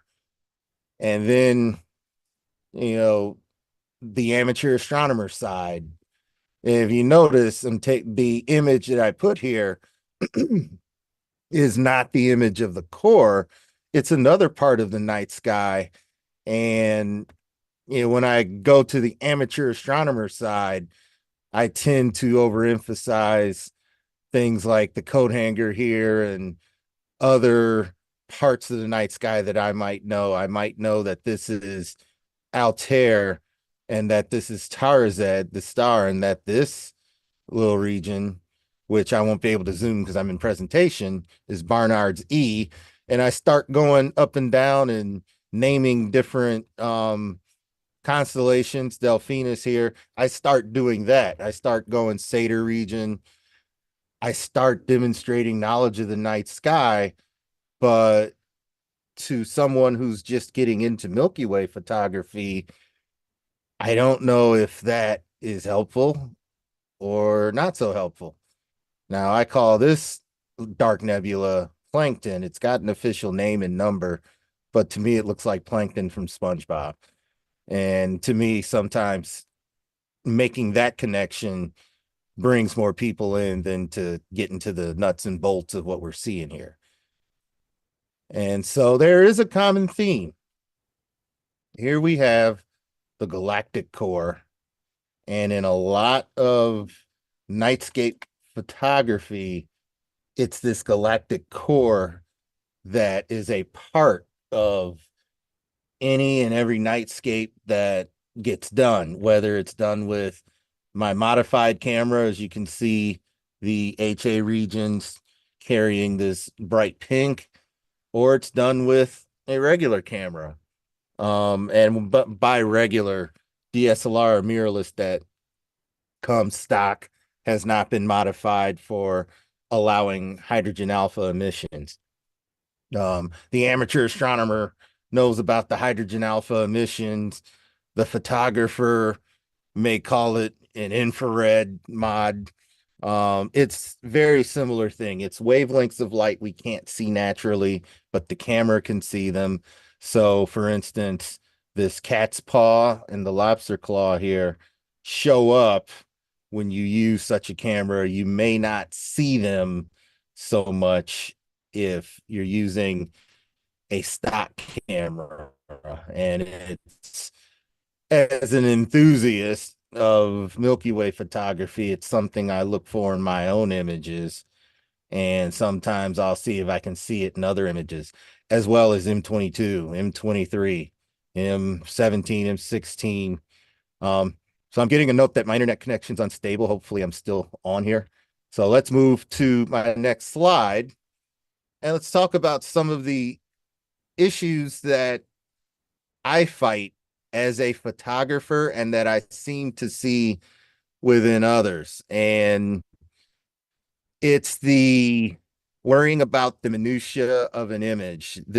I use this background image as an example because here there's a whole lot going on. You got the core of the Milky Way, but in the same view, there is a giant cloud with lightning bolts all over, and you've got two companions were looking at this, just watching all of the lightning go in this giant storm.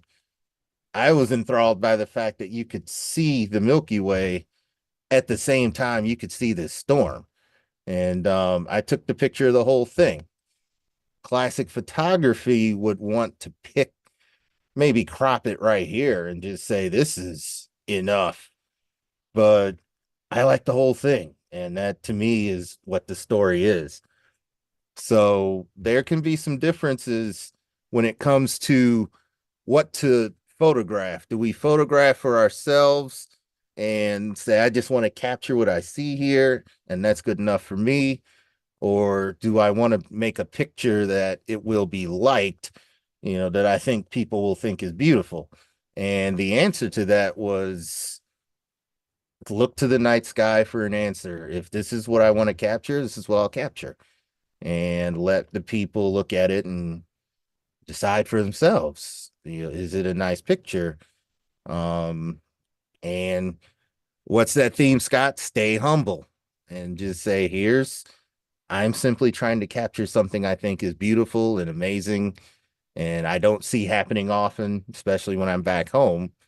So It's something that interests me, so I take the photo. And sometimes we don't worry so much about the elements, we worry about whether we get the photo. And so then you've got when I do take an image that has the look there's a great foreground here. You got a lighthouse, you've got a beautiful, reasonably detailed Milky Way, and I post this picture, it ends up in a calendar. That's great. But can I also use my images for more than just myself? I can tell people where this is. I can say it's dark there. You can see the structure. You may not see all of this color. You can see some of this detail here because this is a fairly dark area. It's along a beach. The water's behind me. And if you like doing imaging, it's a great place for you to go. Share some of the techniques I use to take this. It's a composite image.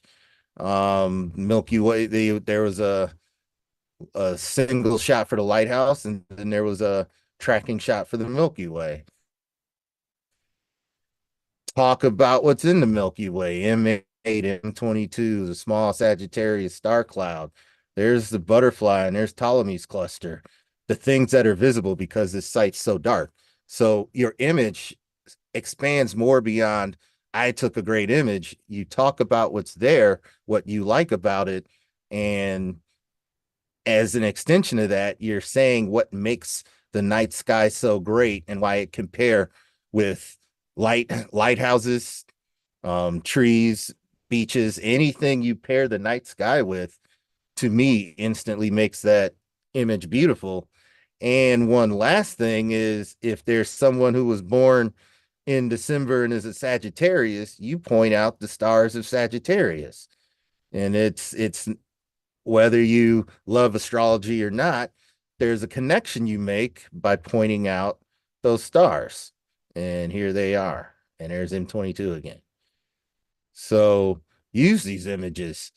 So now the learned amateur astronomer, there's absolutely, I'm not sure if these are stars or hot pixels. They might actually be stars, but there's obviously nothing else to see. So the learned amateur astronomer goes home, but there still might be something to capture. Pull out your camera and see what you can do. Some of the same techniques were used to capture the lightning in this shot.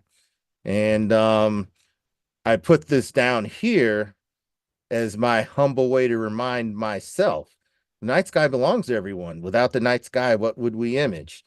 Well, on this night, this is what I imaged.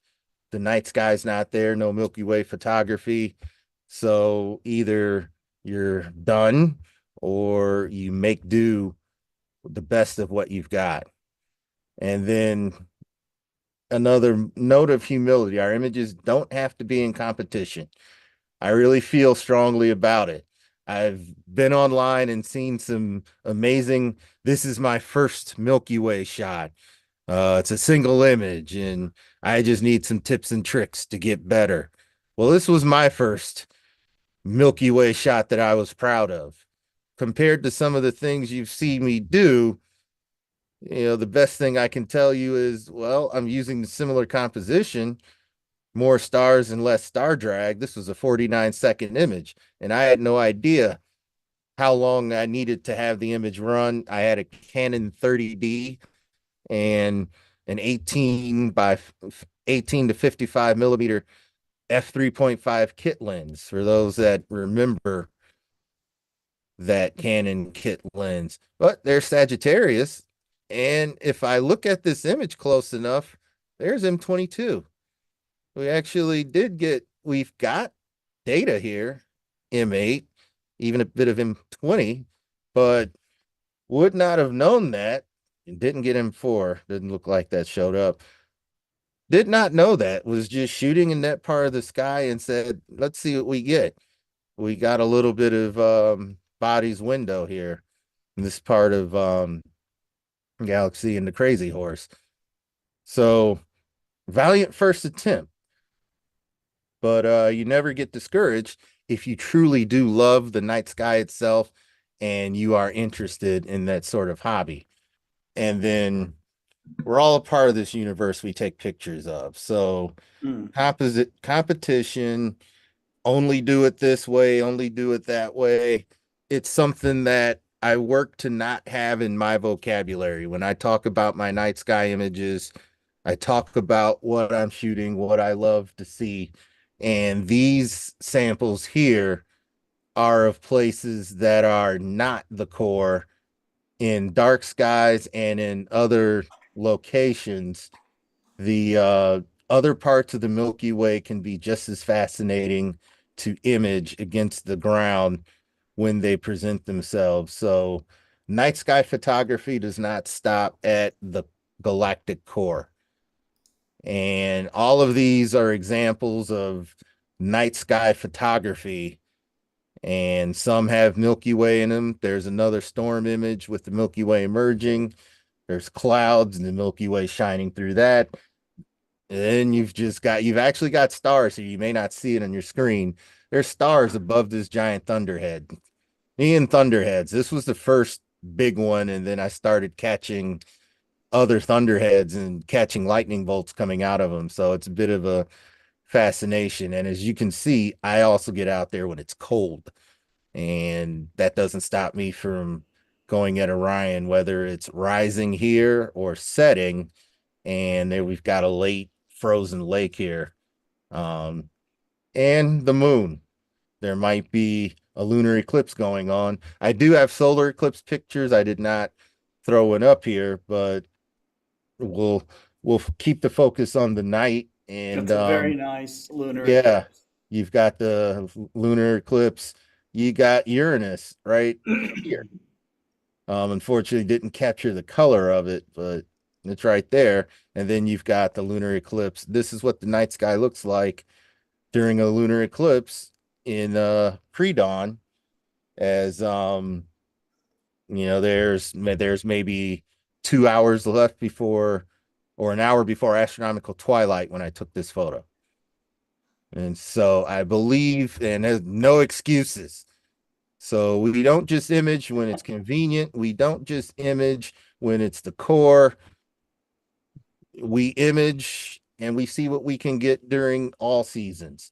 And of course, the Southern Hemisphere sees a lot more of the Milky Way. They can see the entire bulge from north to south, up to a point to the north, to the south. You've got Eta Carinae, you've got the where the Southern Cross is, and you've got where the Magellanic Clouds are, which is below Orion. If you look at any part of the Milky Way where the Orion spur is, the Orion spur disappears below the northern horizon. You would have to go further down, look below horizon with your X-ray vision to see how far south the Magellanic Clouds are. So that's something that's on my let's see, I think that's it. Yep. That's on my list to experience, just like you did, David. I will stop the share there.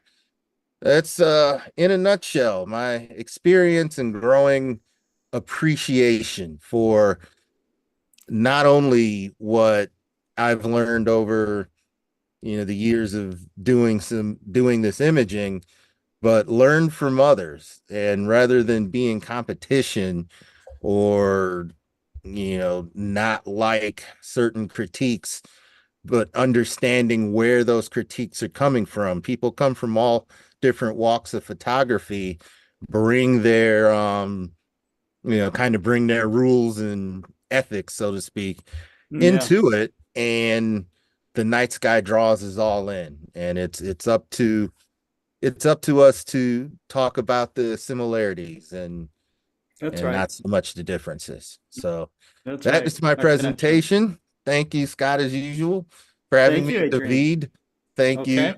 Cesar, Robert. These moon pictures you're about to show us are going to be awesome. That's why I only showed one picture. Oh, I didn't want to take the spotlight from you. Um, you, regardless of what I shoot, you take fantastic images and you tell us about them, which I value. And I think Lori and Ron's out there in his observatory. Lori, you may be out there kind of lurking, but always good to see you, and I'll see you at Alcon.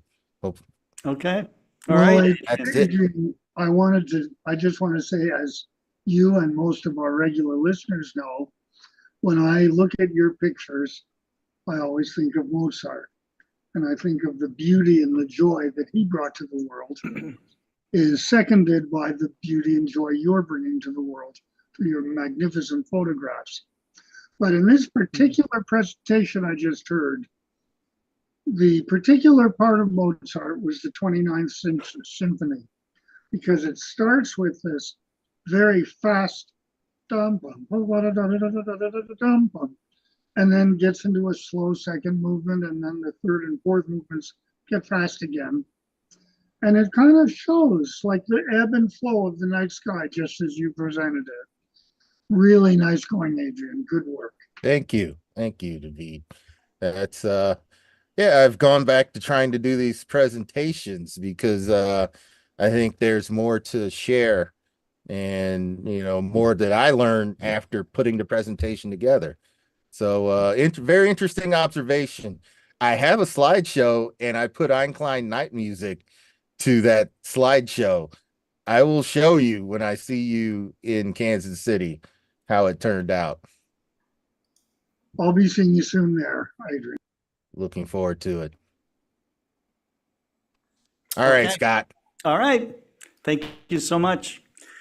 All right. So, David, we're going to wrap up the 152nd Global Star Party with Robert Reeves. Robert is just coming back from Kosovo, and he wanted to touch on kind of the connections that he made with people half a world away. And Robert, thank you for hanging in there with us and presenting on the 152nd Global Star Party. Well, always my pleasure to be here. And Adrian, I'm always stunned by your presentations. The human connection you make with your photographs put my moon pictures to shame, and I really do appreciate your kind comments about my shots. But you've got something there that is special for the regular person. I go after the scientists, you go after the human heart, and you do a good job of it. Unfortunately, no moon pictures today. Like Scott said, I returned recently from Kosovo, and while I was over there, an amazing collection of people from all around the world gathered to celebrate the opening of the Kosovo National Planetarium and Observatory. And we did not let the clock stop us in the evening. So we got by at about 3 hours of sleep a night, kind of like we do at the Texas Star Party. And I have not yet recovered. I mean, I'll have to admit, I'm 77 years old, and these all-nighters for a week have definitely caught up with me. So apologize in advance for forgetting names that I know I'm going to forget. But let me go to screen share and do the great experiment and see if I can get things to work. And hopefully we are now seeing a picture of a very young Pranvera Hysini. She has hosted this Global Star Party before. If you don't know who Pranvera Hysini is, you have not been keeping up with the astronomy world. This young lady popped up on the scene when she was in high school and made a name for herself creating AOK, the Astronomy Outreach of Kosovo. Her and her AOK team worked this thing into the largest astronomy outreach organization in Eastern Europe. Pranvera caught my attention early, and I deliberately waited until she was 21 to invite her to the United States and speak to the Texas Star Party. And she parlayed that crack in the door that I gave her into a return trip where she made connections with the University of California, where she did her master's degree in planetary sciences. And now she is, if I advance to the next slide. Hello, next slide, please. Yeah, whoops, too many slides. And now she is in her PhD program at the University of California in Santa Cruz, but she has never lost her love and her affection for her home country, AOK, the people of Kosovo. And I was just stunned when I was invited to go to Kosovo to install the Celestron 14 in this observatory, commission it, get it running, and be part of the grand opening ceremonies for this institution. And I went over to do a specific task, install this telescope and get it running. But instead, I received an education that I did not expect. The people of Kosovo are the friendliest, smartest, sharpest people I've ever seen. They love Americans, and I will talk more about that toward the end of this program. But the main thing was to get this observatory going. And this is what it looks like out in literally in the middle of a cornfield near the town of Steim, or Steam, however you pronounce it, in Kosovo. Cost the Kosovanian government about $500,000 to put it together.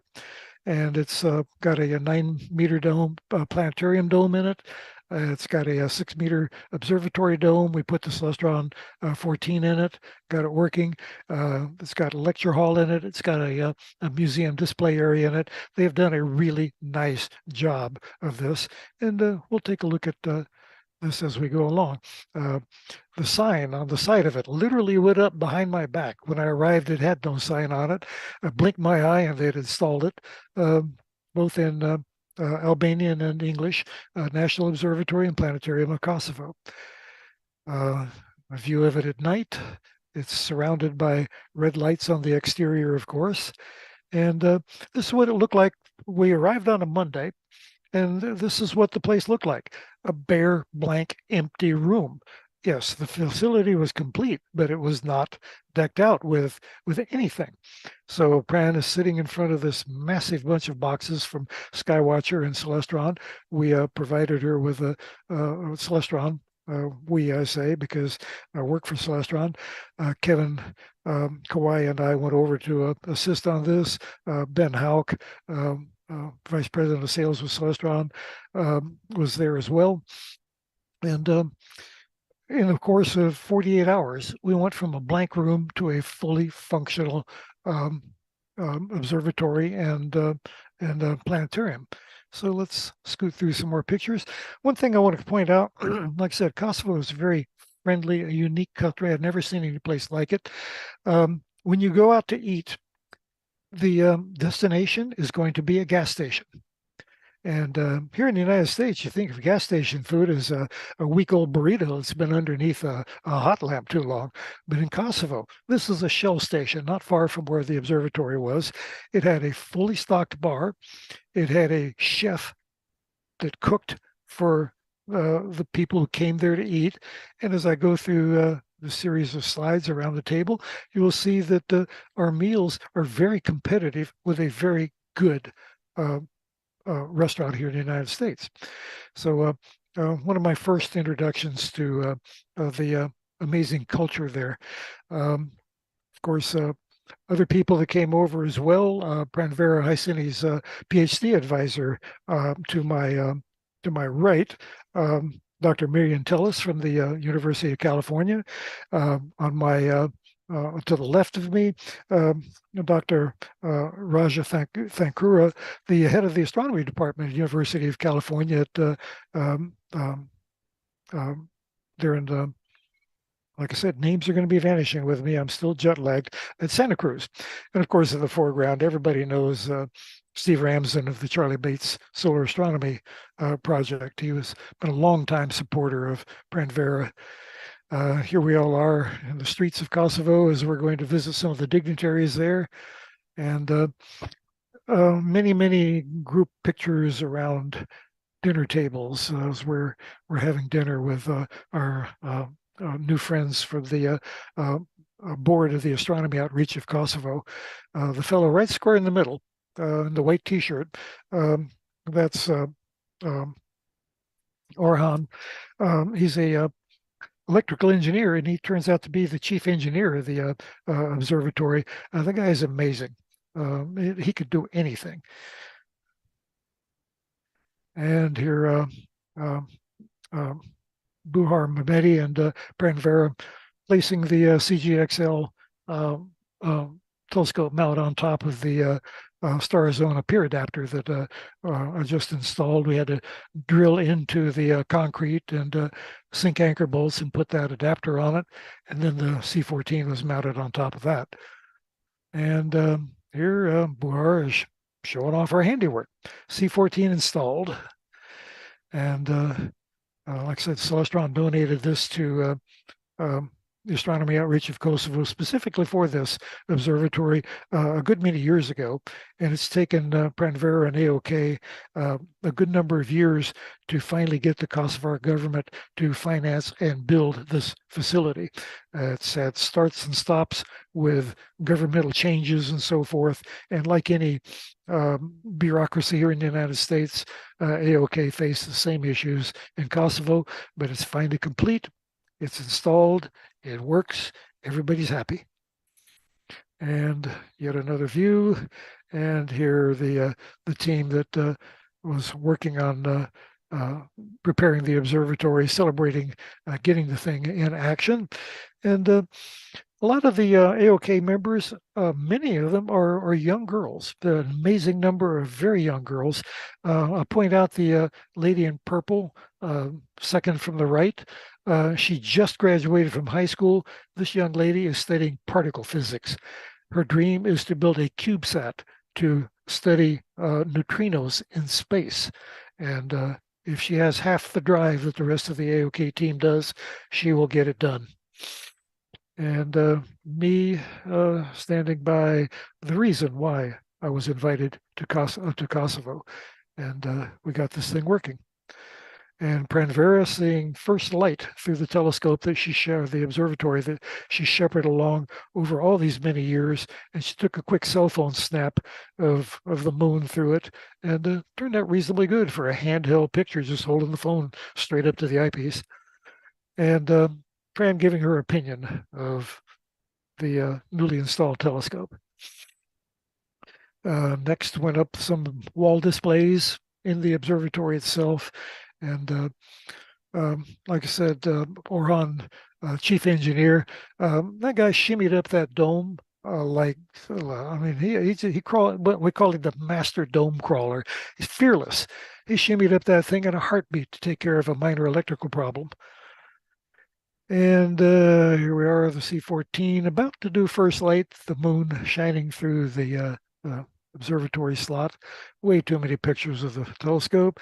And I finally met Pranvera's father, Mehdi Haiseni. And unfortunately, her mother died of COVID during the pandemic. And the young lady to Pranvera's left is her new stepmother. The day of the grand opening, we were invited, Steve Ramsden and I were invited to appear on a half-hour long morning talk show on Kosovanian television on KLAN in Pristina. And that was an awful lot of fun. Fortunately, the questions were kind of softball, so the translation from English to Albanian was fairly easy. And here's some of the team that was producing the show. The young lady in brown right in the middle is the host. She spoke really good English, asked the questions in English, and then Buhar, the lady, the guy to the left of the host, he did the Albanian translation for us. Another activity we did not expect the day of the grand opening, actually around lunchtime that day. The grand opening was later in the day, about 4 o'clock.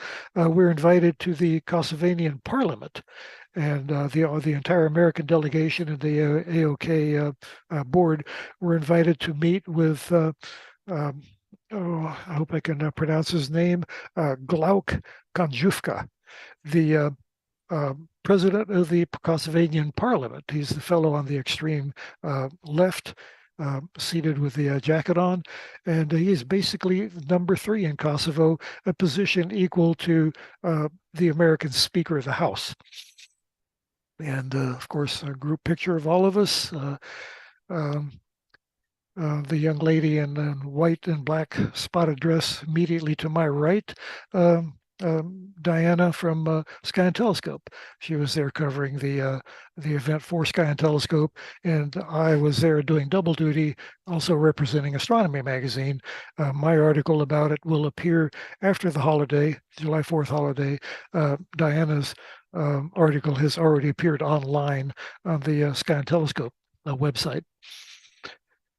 A facet of the Kosovo Parliament building that really caught me by surprise. The hallways in this building, in the Kosovanian Parliament, are painted black to remind the legislators of the horrors of the Kosovo War, the Bosnian War, where so many thousands of Kosovars were exterminated by the Serbian genocide.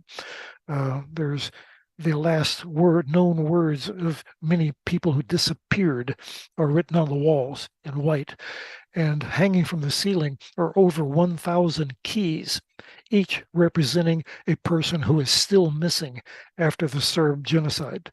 So a very sobering place to be. A very graphic example of the horror that this country went through just a generation ago. One thing I did not realize, Mother Teresa, the nun who is so well known for her work in India, was born in the region that is now Kosovo, and she is extremely revered in Kosovo. Big giant portrait of her in the Kosovanian Parliament building. Now, the day of the grand opening happened about 4 o'clock in the afternoon. Not a cloud in the sky, some of the hottest temperatures that Kosovo has ever had, yet almost 200 people gathered out there for this grand opening. And Steve Ramsden on the left, Kevin Kawai and I from Celestron among the people there. Two policemen showed up. We said, "Oh, what's going on?" "Oh, no, here they are." They took a seat and they just wanted to see the show. They were curious about the new observatory as everybody else. So they came by and joined the crowd and enjoyed the festivities. The program began with the playing of the Albanian and the Kosovanian national anthems, followed by the American national anthem. And of course, the Americans stood up, hand over heart. And it was a very moving experience to have all of these national anthems playing at the same time. I mentioned it was hot. Here we are, 97 degrees at 3 o'clock, feels like 105. For me, it didn't feel that much different than being here in Texas, but boy, you're sure beating down everybody else. It was a very warm day, but didn't slow down Pranvera. She was in full bore.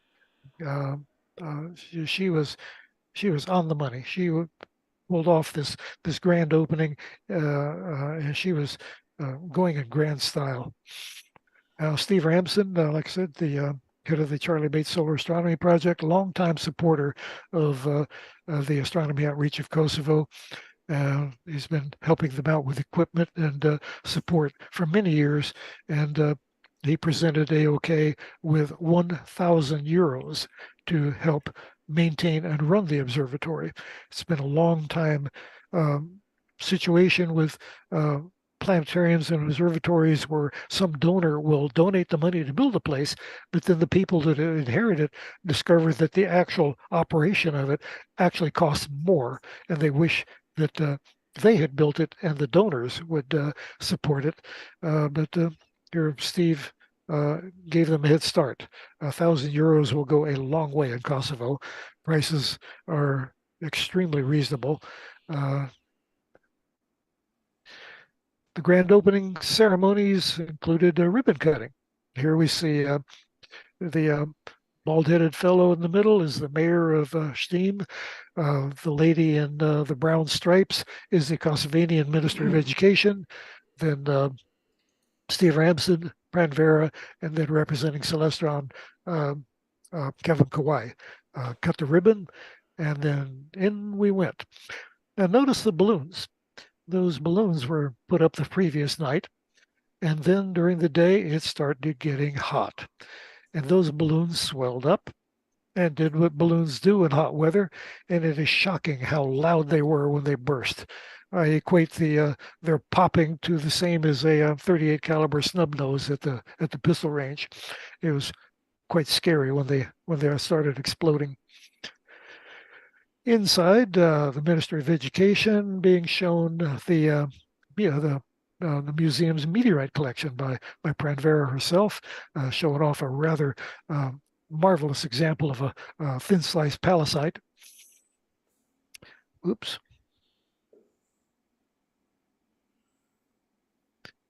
And the entrance to the planetarium, the inside of the planetarium looked like a planetarium, rows of seats, nothing terribly inspiring about the picture of it. So we'll just say that there is the facility, and it really works well. The interior of the museum, people milling about, enjoying themselves, trying to get out of the heat.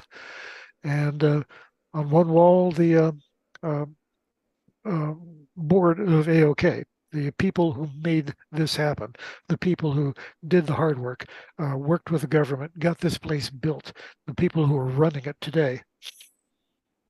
And some of the many displays and wall murals that went up literally overnight, both in Albanian and in English. And the Celestron Observatory, the stairs goes up the stairs to the observatory, which I'm skipping slides. This is just major donors that helped put the place together. And then upstairs, the displays around the walls of the observatory dome itself, and explaining various things in both Albanian and English. The stairs going up, very nice portraits of various celestial objects. The lady in the wheelchair in attendance, Zira Metaj, one of the local well-known poets, was there, and she gave me one of her books of poetry, Echoes of the Albanian Soul. It was in English, and I'm enjoying it very much. Pranvera descending the stairs from the observatory in stiletto heels. I'll give her high marks for pulling that off. I could barely do it in regular shoes. I mentioned that many of the Astronomy Outreach of Kosovo members are young girls. A very high percentage of the people interested in astronomy in Kosovo are young ladies, and they are movie star beautiful. Let me tell you, these are some remarkable people, sharp as a whip.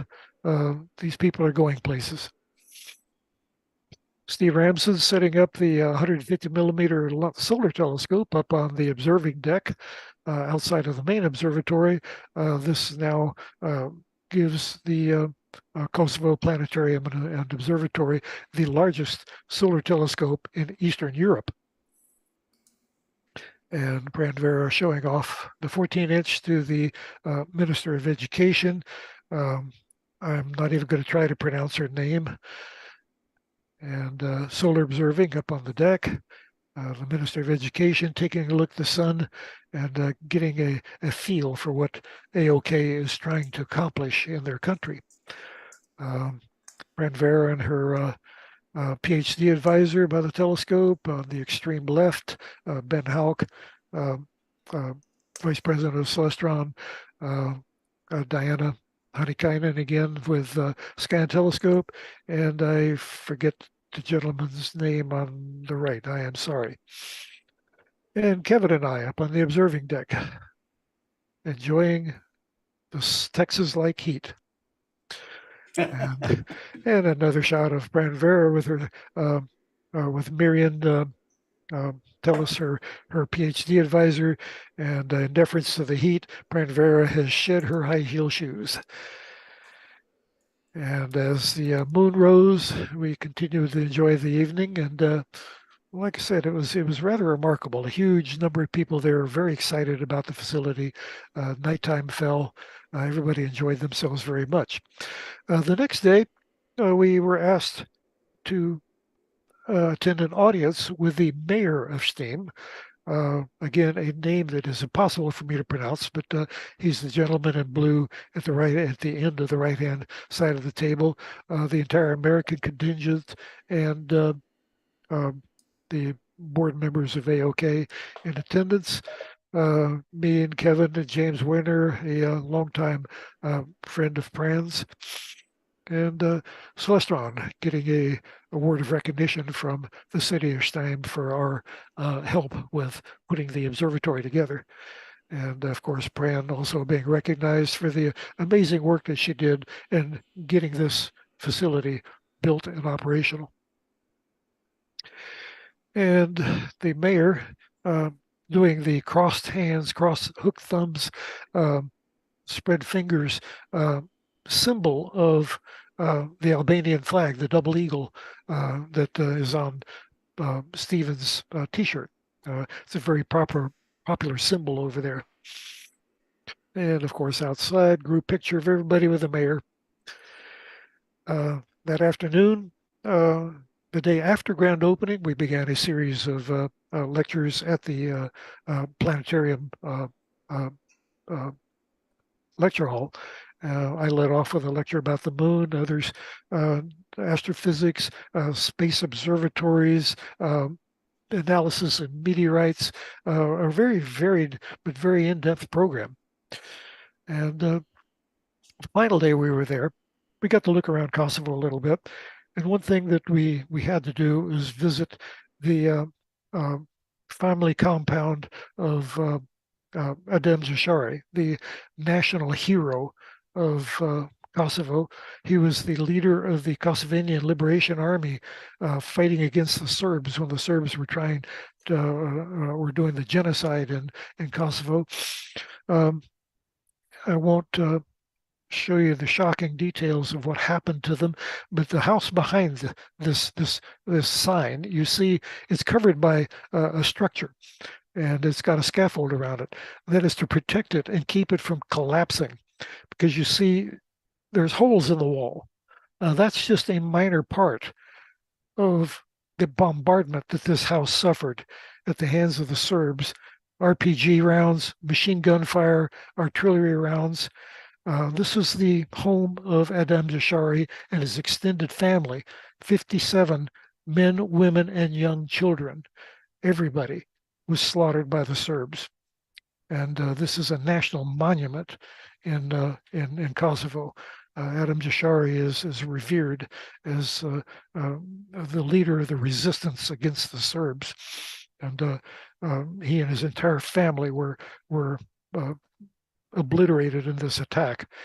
So across the street from where this happened is now a national memorial. This is Adem Zashari's tomb. And I was able to walk up to it and lay my hand on it. And I had the same feeling that I did back during the annular solar eclipse here in San Antonio, when so many of my friends came here for the eclipse, and we all went down to San Fernando Cathedral, and I was able to lay my hands on the tomb of Davy Crockett, the hero of the Alamo, and the parallels between the Alamo in Texas and the fight at the Jashari family compound are extremely I mean, there's a high parallel there, and it just struck a chord with me as a Texan, as an American, and to see what this meant to the Kosovanian people. All 59 members of his family each are now enshrined in a white marble tomb at this monument. And those of us who went over to visit the monument, I have not mentioned Terry Wright, the gentleman on the extreme right. He also came over for the grand opening, and he is an actual Apollo 13 flight controller who got Apollo 13 back to Earth, back when Jim Lovell and his crew had that disaster on the way to the moon. Wrong way. I mentioned the love that Kosovo has for Americans. That stems directly from the American intervention in the Balkan War back in the late 1990s. The UN stood on their hands while Milosevic murdered over 1,000 Kosovars, shot them down in cold blood. Bill Clinton said, enough is enough. We're going in, we're stopping this. Clinton's intervention saved Kosovo, and they are still grateful to this day. Go to the next slide here. Yeah, there's a picture, a statue of Bill Clinton in downtown Pristina. The main drag is named Bill Clinton Avenue. There's another street named after Madeleine Albright, our Secretary of State at the time. Another one after Senator Bob Dole, all in thanks of America saving Kosovo from the genocide. And this history is just, I was aware of it. But when I was at the Jashari Memorial, I ran into a family there, and they recognized me as American from my speech. And one fellow, he had been in the war. He'd been shot by the Serbs in the face, and his face was so disfigured that his mouth was literally offset on the left side of his face. This guy went through hell. But when he heard I was an American military veteran, he stood up, put his hand over his heart, he bowed to me, and he was sobbing when he thanked me as an American for saving his country. I had nothing to do with that war. My war was 30 years earlier in Vietnam, but they so revere Americans over there that he had to thank me, and it really, really touched me. So, in the city of Rushdie, the Pranvera's hometown, there is a memorial. 250 citizens were shot down by Serb soldiers. One of them was Pranvera's grandfather, shot in the head by a Serb. Wow. So the history over there is so gut-wrenching. Yet this country, it's a beautiful country. It's physically recovering. It's a very vibrant country. Pristina is a growing city.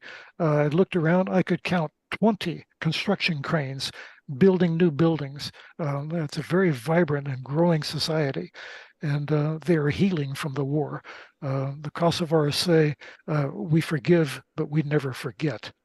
So as a generation removed from the war, these are extremely bright, talented, motivated people, and we're going to hear more from these folks.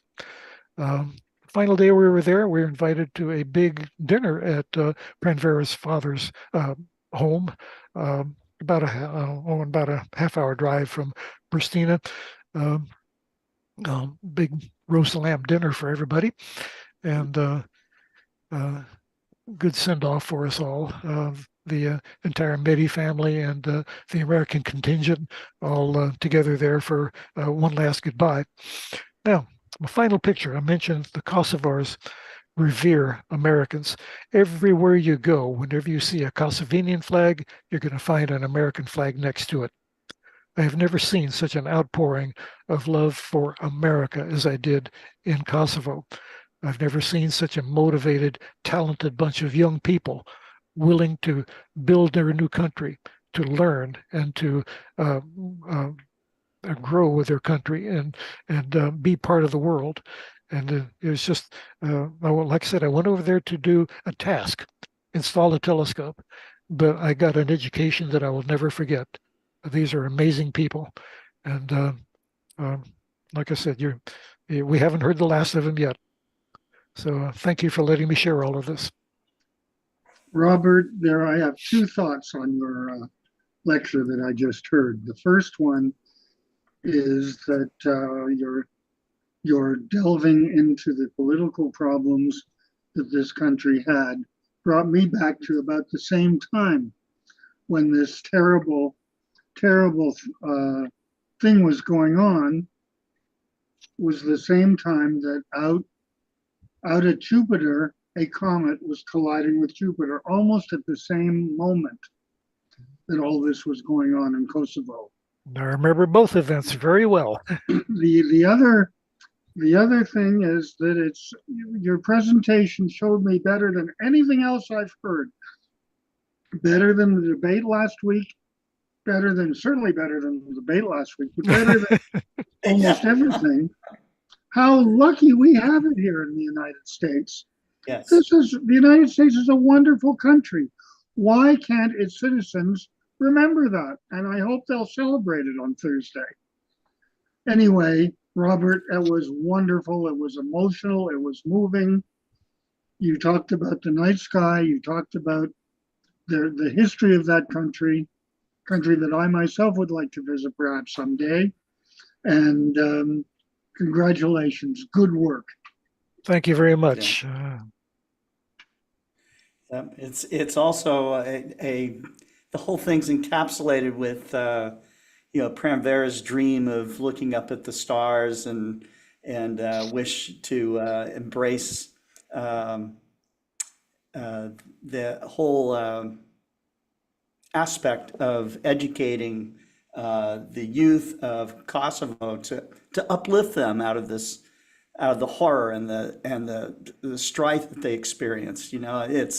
I think it's a wonderful story of healing. And yeah, of course, to hear you speak of the aspects of how loved the United States is there is certainly important, an important aspect, because people do take, if they've never been out of the United States, they don't know. Okay, they don't know Yep. how lucky we have it. Okay, Exactly. but I think the more important story for me, anyways, about Pramvera and her mission is that she has healed so much of the country, and there's a lot of work still left to do. And this facility that they have built is very important towards that effort. And It's a for those of start. you watching, if you want to help contribute to that observatory, certainly you could get in touch with Robert Reeves. He knows how to get directly in touch with this group. Oh, And definitely. Absolutely. yeah. Yeah, So my because humble they'll need comment more after equipment and help and maybe volunteerism to give presentations and stuff actually in Kosovo. I'm sure they would be invited. So Well, yeah, it's a marvelous country, and I would, if you have an opportunity to go there, I unhesitatingly say that you would be very welcome. You'll see something that you never expected, and you'll be very surprised at the people there. And um, uh, like I said, I've openly advertised Pranvera as the next Carl Sagan, and she is doing marvelous things already, even before she finishes her PhD. So we haven't heard the end of this. This is just no, the opening chapters this of is a long book. yeah, sounds like it. And Yes. there were two things that came to mind. One, this we had a comment about the from John Ray, this has been your best presentation of all. No, well, there were some moon pictures, so you Yeah, we did snuck one manage in there, didn't you we? did sneak a moon picture in. But no, a very riveting and amazing presentation. I dare say it puts mine to shame. Um, just the significance, and that's the other point, is I saw the pursuit of the night sky, and just looking up that observatory, what it meant to that country and to the city in particular. I couldn't think of a more perfect way to talk about just how far a stellar bond can go. If we want to go ahead and put a bow on it, that is one Exactly. of the better stellar bonds you could have. You have an entire city ravaged by war, um, and America in a good light. We know our country loves to kind of go back and forth with what's wrong, but there we had a military come in and help liberate Kosovo. And the astronomy piece of it is what's bringing everybody together.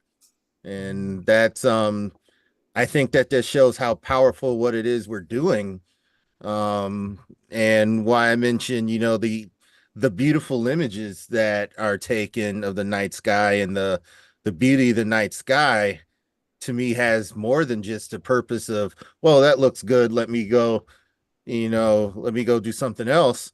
I was thinking about the young women that were there, and you were saying they all wanted to pursue science and astronomy. And I'm thinking, well, here back home, uh, young kids out of high school want to start TikTok videos and they want to do content creation. And it's like, Exactly. where are we going wrong? So it's like it's a challenge to say, um, regardless of the country, getting the youth interested in things like astronomy is just, you've highlighted just how important that is. And we do have youth that are interested in astronomy. They presented here in Global Star Party. So it's not like all of our youth are just doing TikTok or Right. playing sports, but it's just worth pointing out that there's different avenues in science, and astronomy is one great field. Mhm. It's one that I wish I had done while at Michigan. I did computer engineering, and maybe I should have looked at astronomy as a sort of minor just because of how much I love being out there now. So Well, never too here's late, some but thoughts. It's never yeah, too late, Adrian. That's right. Well, that's what I'm trying to do now. I'm trying to catch up for lost time. well, as the 4th of July holiday is around the corner, I hope you reflect a little bit on how much freedom really means and what I saw in Kosovo, and how much those Oh, people absolutely. love America because of what we did to save them. And there's a direct link there. And Yeah, whatever absolutely. whatever That's they've got all. in Kosovo, I wish I could bottle it and bring it back to the United States to Yeah. motivate the young kids to be as aggressive in pursuit of doing good and education as the people Yeah. over there are. And we have Cesar over there, Argentina, and I know that there are similar efforts. And Cesar, you've led some of those efforts, and I'd be willing to bet that in your part of Argentina, you stir up that entire city when you have Oh, with your yeah. presentation. You've got your nights, your star parties, the barbecue. Anytime you show Yes. those pictures, everybody's Yes, out there. totally. Something that is very important that Robert say about another countries with love or hate America. I can understand these arguments for the foreigner people that sometimes, or maybe sometimes American, that hates things of America. America is something for us. Is like democracy, liberty. Is our feelings for Americans, and for in Argentina we have mostly with the same democratic feelings. Things that Adrian say, the feeling about friendship, and a lot of things that we love live in liberty. It's not politicians or about the libertarians, it's not the real freedom that the people need and the culture need. And this is the challenge for us. It's the same education. It's a broad education about science, about things. Uh, I had the opportunity to receive with my family to Pramvera in Argentina, in Buenos Aires. Um, I agree totally with you, Robert, that is the next Carl Sagan, because she is brilliant, really. I'm happy to really to know that finally she have his her dream Platform. come real, come true. I enjoyed in Facebook all pictures when you went to go to And Kosovo, thank you. and really I was expecting no, of course that I love your pictures of the moon, but I We really all do. I mean, Yeah. no, for They'll be me back. are incredible. They'll be And back. no, but the was a beautiful surprise for me, the presentation. Um, really that the feel of these people, the feeling of these people about that they really this country really I think that they suffer a lot and they how these people is going to go ahead it's really important that you know this. For me, of course, that was totally when Prambera asked us about the country, all that we know by the news in the 90s about the war, but now the things that they come outside, they came more growing in a beautiful country. This is amazing. Sometimes Argentinians too, um, we don't we don't see how lucky we are, and sometimes we don't love enough our country. When you watch this of these people that love and go ahead with this energy, like Brambera, you really show us how these people is and how strong they are to go and grow more. Yeah. It's fantastic. Like a member of Global Star Party from another country, Mm. I feel really I felt very near the things that you show us, really. Well, thank you for the kind words. You deserve that. Oh, great. Well, guys, I really thank you for coming together for another Global Star Party and sharing what's in your minds and in your hearts. And I know our audience loves it. I know that they resonate with it. You know, the awe and wonder that we have of connecting with nature and then, understanding nature better through science, is really something that it not only reveals the beauty of it, but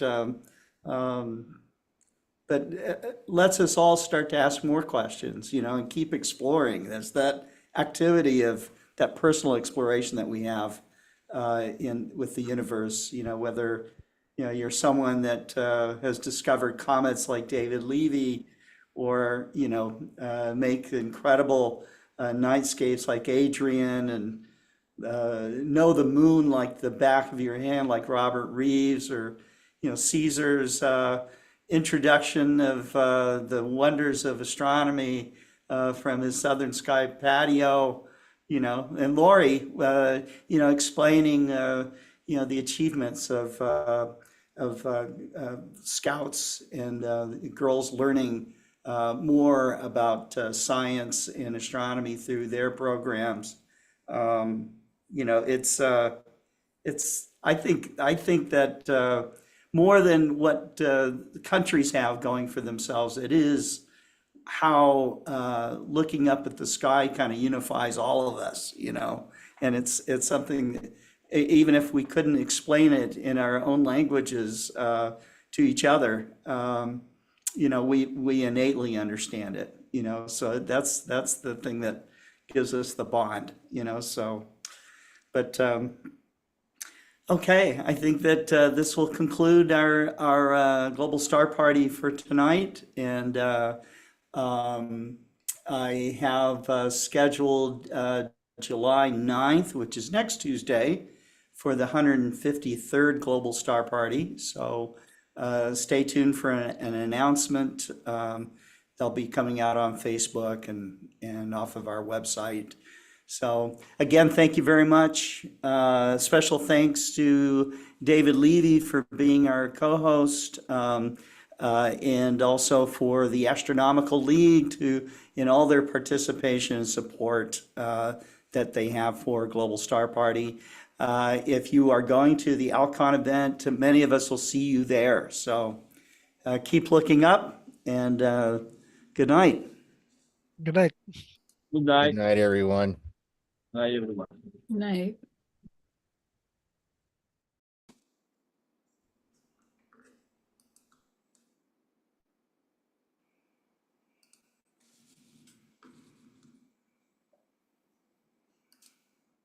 My name is Kelsey Young, and my role with the Artemis missions is I am the Artemis Science Flight Operations Lead. What that means is I'm responsible for making sure that science, all of our science objectives, are incorporated into the Artemis missions from a perspective of the flight control team. Do we have science representation on the flight control team? Does that science team have the infrastructure that they need to be successful? How will Artemis astronauts accomplish science objectives? How will they be trained? How will we design traverses around science objectives? So my role as the Artemis Science Flight Operations Lead is really to make sure that science has the right role to play in the operations of these exciting Artemis missions. For Artemis 2, my role on the Artemis 2 mission is I am the lead for the lunar science objectives for the mission. So when the crew are flying by the moon, they'll be taking pictures, of course, out the window at the lunar surface. They'll be making observations, and my role is to lead those lunar science objectives. The Jet 5 mission was the highest fidelity Artemis 3 surface mission simulation to date. It included a science team that worked both before the mission and during the mission to insert science objectives in as high a fidelity way as possible. What that science team did was, before the mission happened, they interrogated the landing site with, of course, their science glasses on. What science questions did they want to answer? Where did they want the crew member to go to address those science objectives? And the EVA, or spacewalk, traverses were built in large part around those science objectives. During the Jet 5 test, that same science team supported the EVAs from mission control in Houston, so they were able to provide science guidance up to the crew on where to sample, how to best address the science objectives, and how to maximize the return from the Jet 5 mission, just like they'll be doing with the Artemis 3 mission to the lunar South Pole. Mission simulations like Jet 5 are so critical to prepare the team for Artemis surface exploration. It's critical to test the hardware, like the geology sampling tools in these high fidelity analog environments, but it's also really important to prepare the ground teams, the flight control team, and specifically the science team for what it's going to be like to actually be conducting these science operations on the lunar surface. For example, how should the science team structure themselves? How do they insert that science guidance, those science recommendations, up into the rest of the mission control team? How do we develop the ground support infrastructure, the tools that we need to work in mission control? These mission simulations are really critical to give us these testing opportunities to allow us to figure out how our teams will operate. The San Francisco Volcanic Field is the field site for the Jet 5 mission simulation. It's near Flagstaff, Arizona, which is an area that's actually long been used as an analog for preparing for planetary surface exploration. Apollo crews trained not too far away from where the Jet 5 mission simulation occurred. And that San Francisco Volcanic Field was chosen in large part because the terrain, mimics the lunar surface in a lot of really critical ways. It has the types of science objectives accessible to mission simulation crews that Apollo and Artemis astronauts have answered and will answer. It's the right scale of exploration. So the science targets, the EVA targets, the spacewalk targets are at the right scale of exploration that Artemis astronauts will experience. So it gives us a really high fidelity and robust way to test our hardware and our infrastructure in a high fidelity environment. And for me as a scientist, it's really exciting because it enables us to ask robust and compelling science questions that our crew members for Jet 5 will have to answer and have to rely on the science team real time to help them answer, which makes it a really ideal testing opportunity to start to prepare for the Artemis missions. The Jet 5 EVAs, or spacewalks, the traverses that the astronauts were running out in the field, were designed in part around science objectives. They included astronauts visiting sites of interest from a scientific perspective, collecting samples of the rocks and the regolith in the area to answer science questions that the science team was really excited to have the astronauts' perspective on. We conducted some of the Jet 5 EVAs during the day and some of them at night. And the reason for that was to test a variety of lighting conditions. One of the exciting things about exploration at the lunar South Pole is that the lighting environment is really dynamic. The sun is going to be moving within the course of one surface mission, and the astronauts will have to be prepared to encounter a variety of different lighting environments. So by testing some during the day and some at night, it enables our teams to prepare for everything that Artemis astronauts might experience.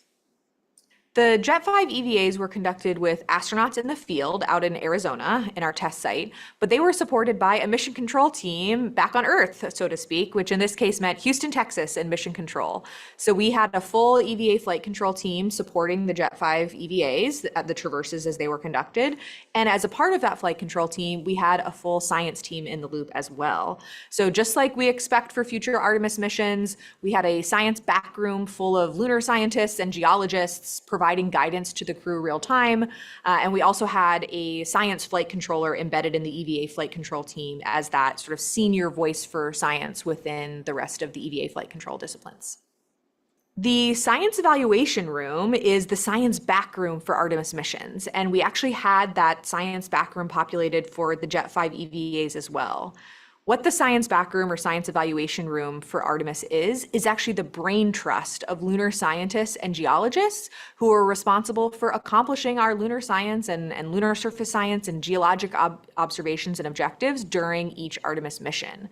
In that room, we have a whole host of the lunar science and geology community represented, and their job is to feed insights and recommendations up to the crew during a mission to make sure that those objectives are represented and accomplished throughout the mission.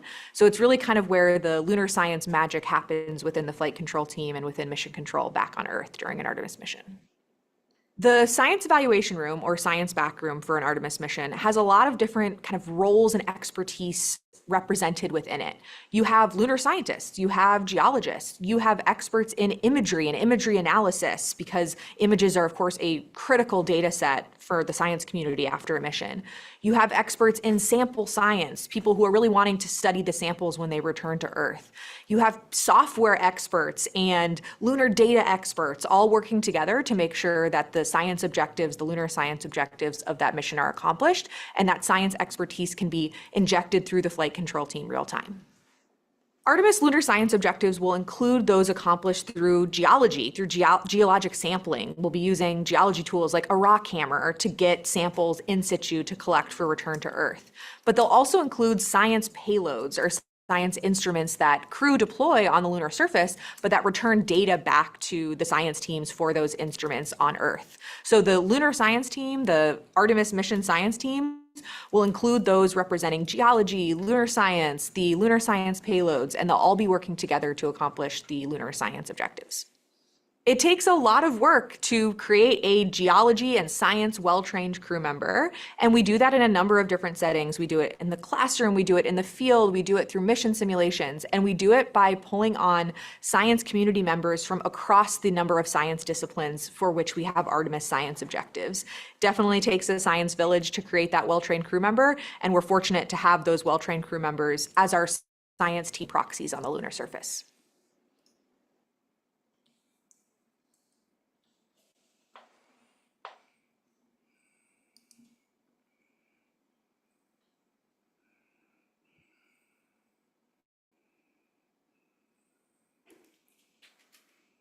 These films were taken on the 23rd of March, 1993. Carolyn discovered the comet on these films 2 days later. And on about 16 months after that, all of the fragments of this comet collided with Jupiter, giving humanity its first view of what happens when a comet hits a planet. And one of the exciting things about this is that when comets hit planets, they don't just drop dust. They also drop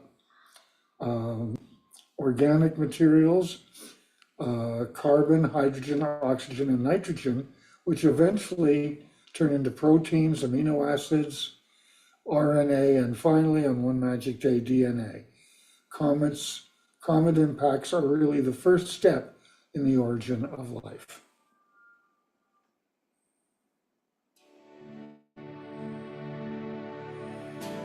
I'd like to invite all of you to come to the next Global Star Party. They are run by Scott Roberts of Explore Scientific and me. We co-host this program, and it's usually done on Tuesdays, and usually at 6 o'clock or so Central Time. And so I hope to see you all there. My name is David Levy, and I hope to see you all at the very next Global Star Party. Thank you.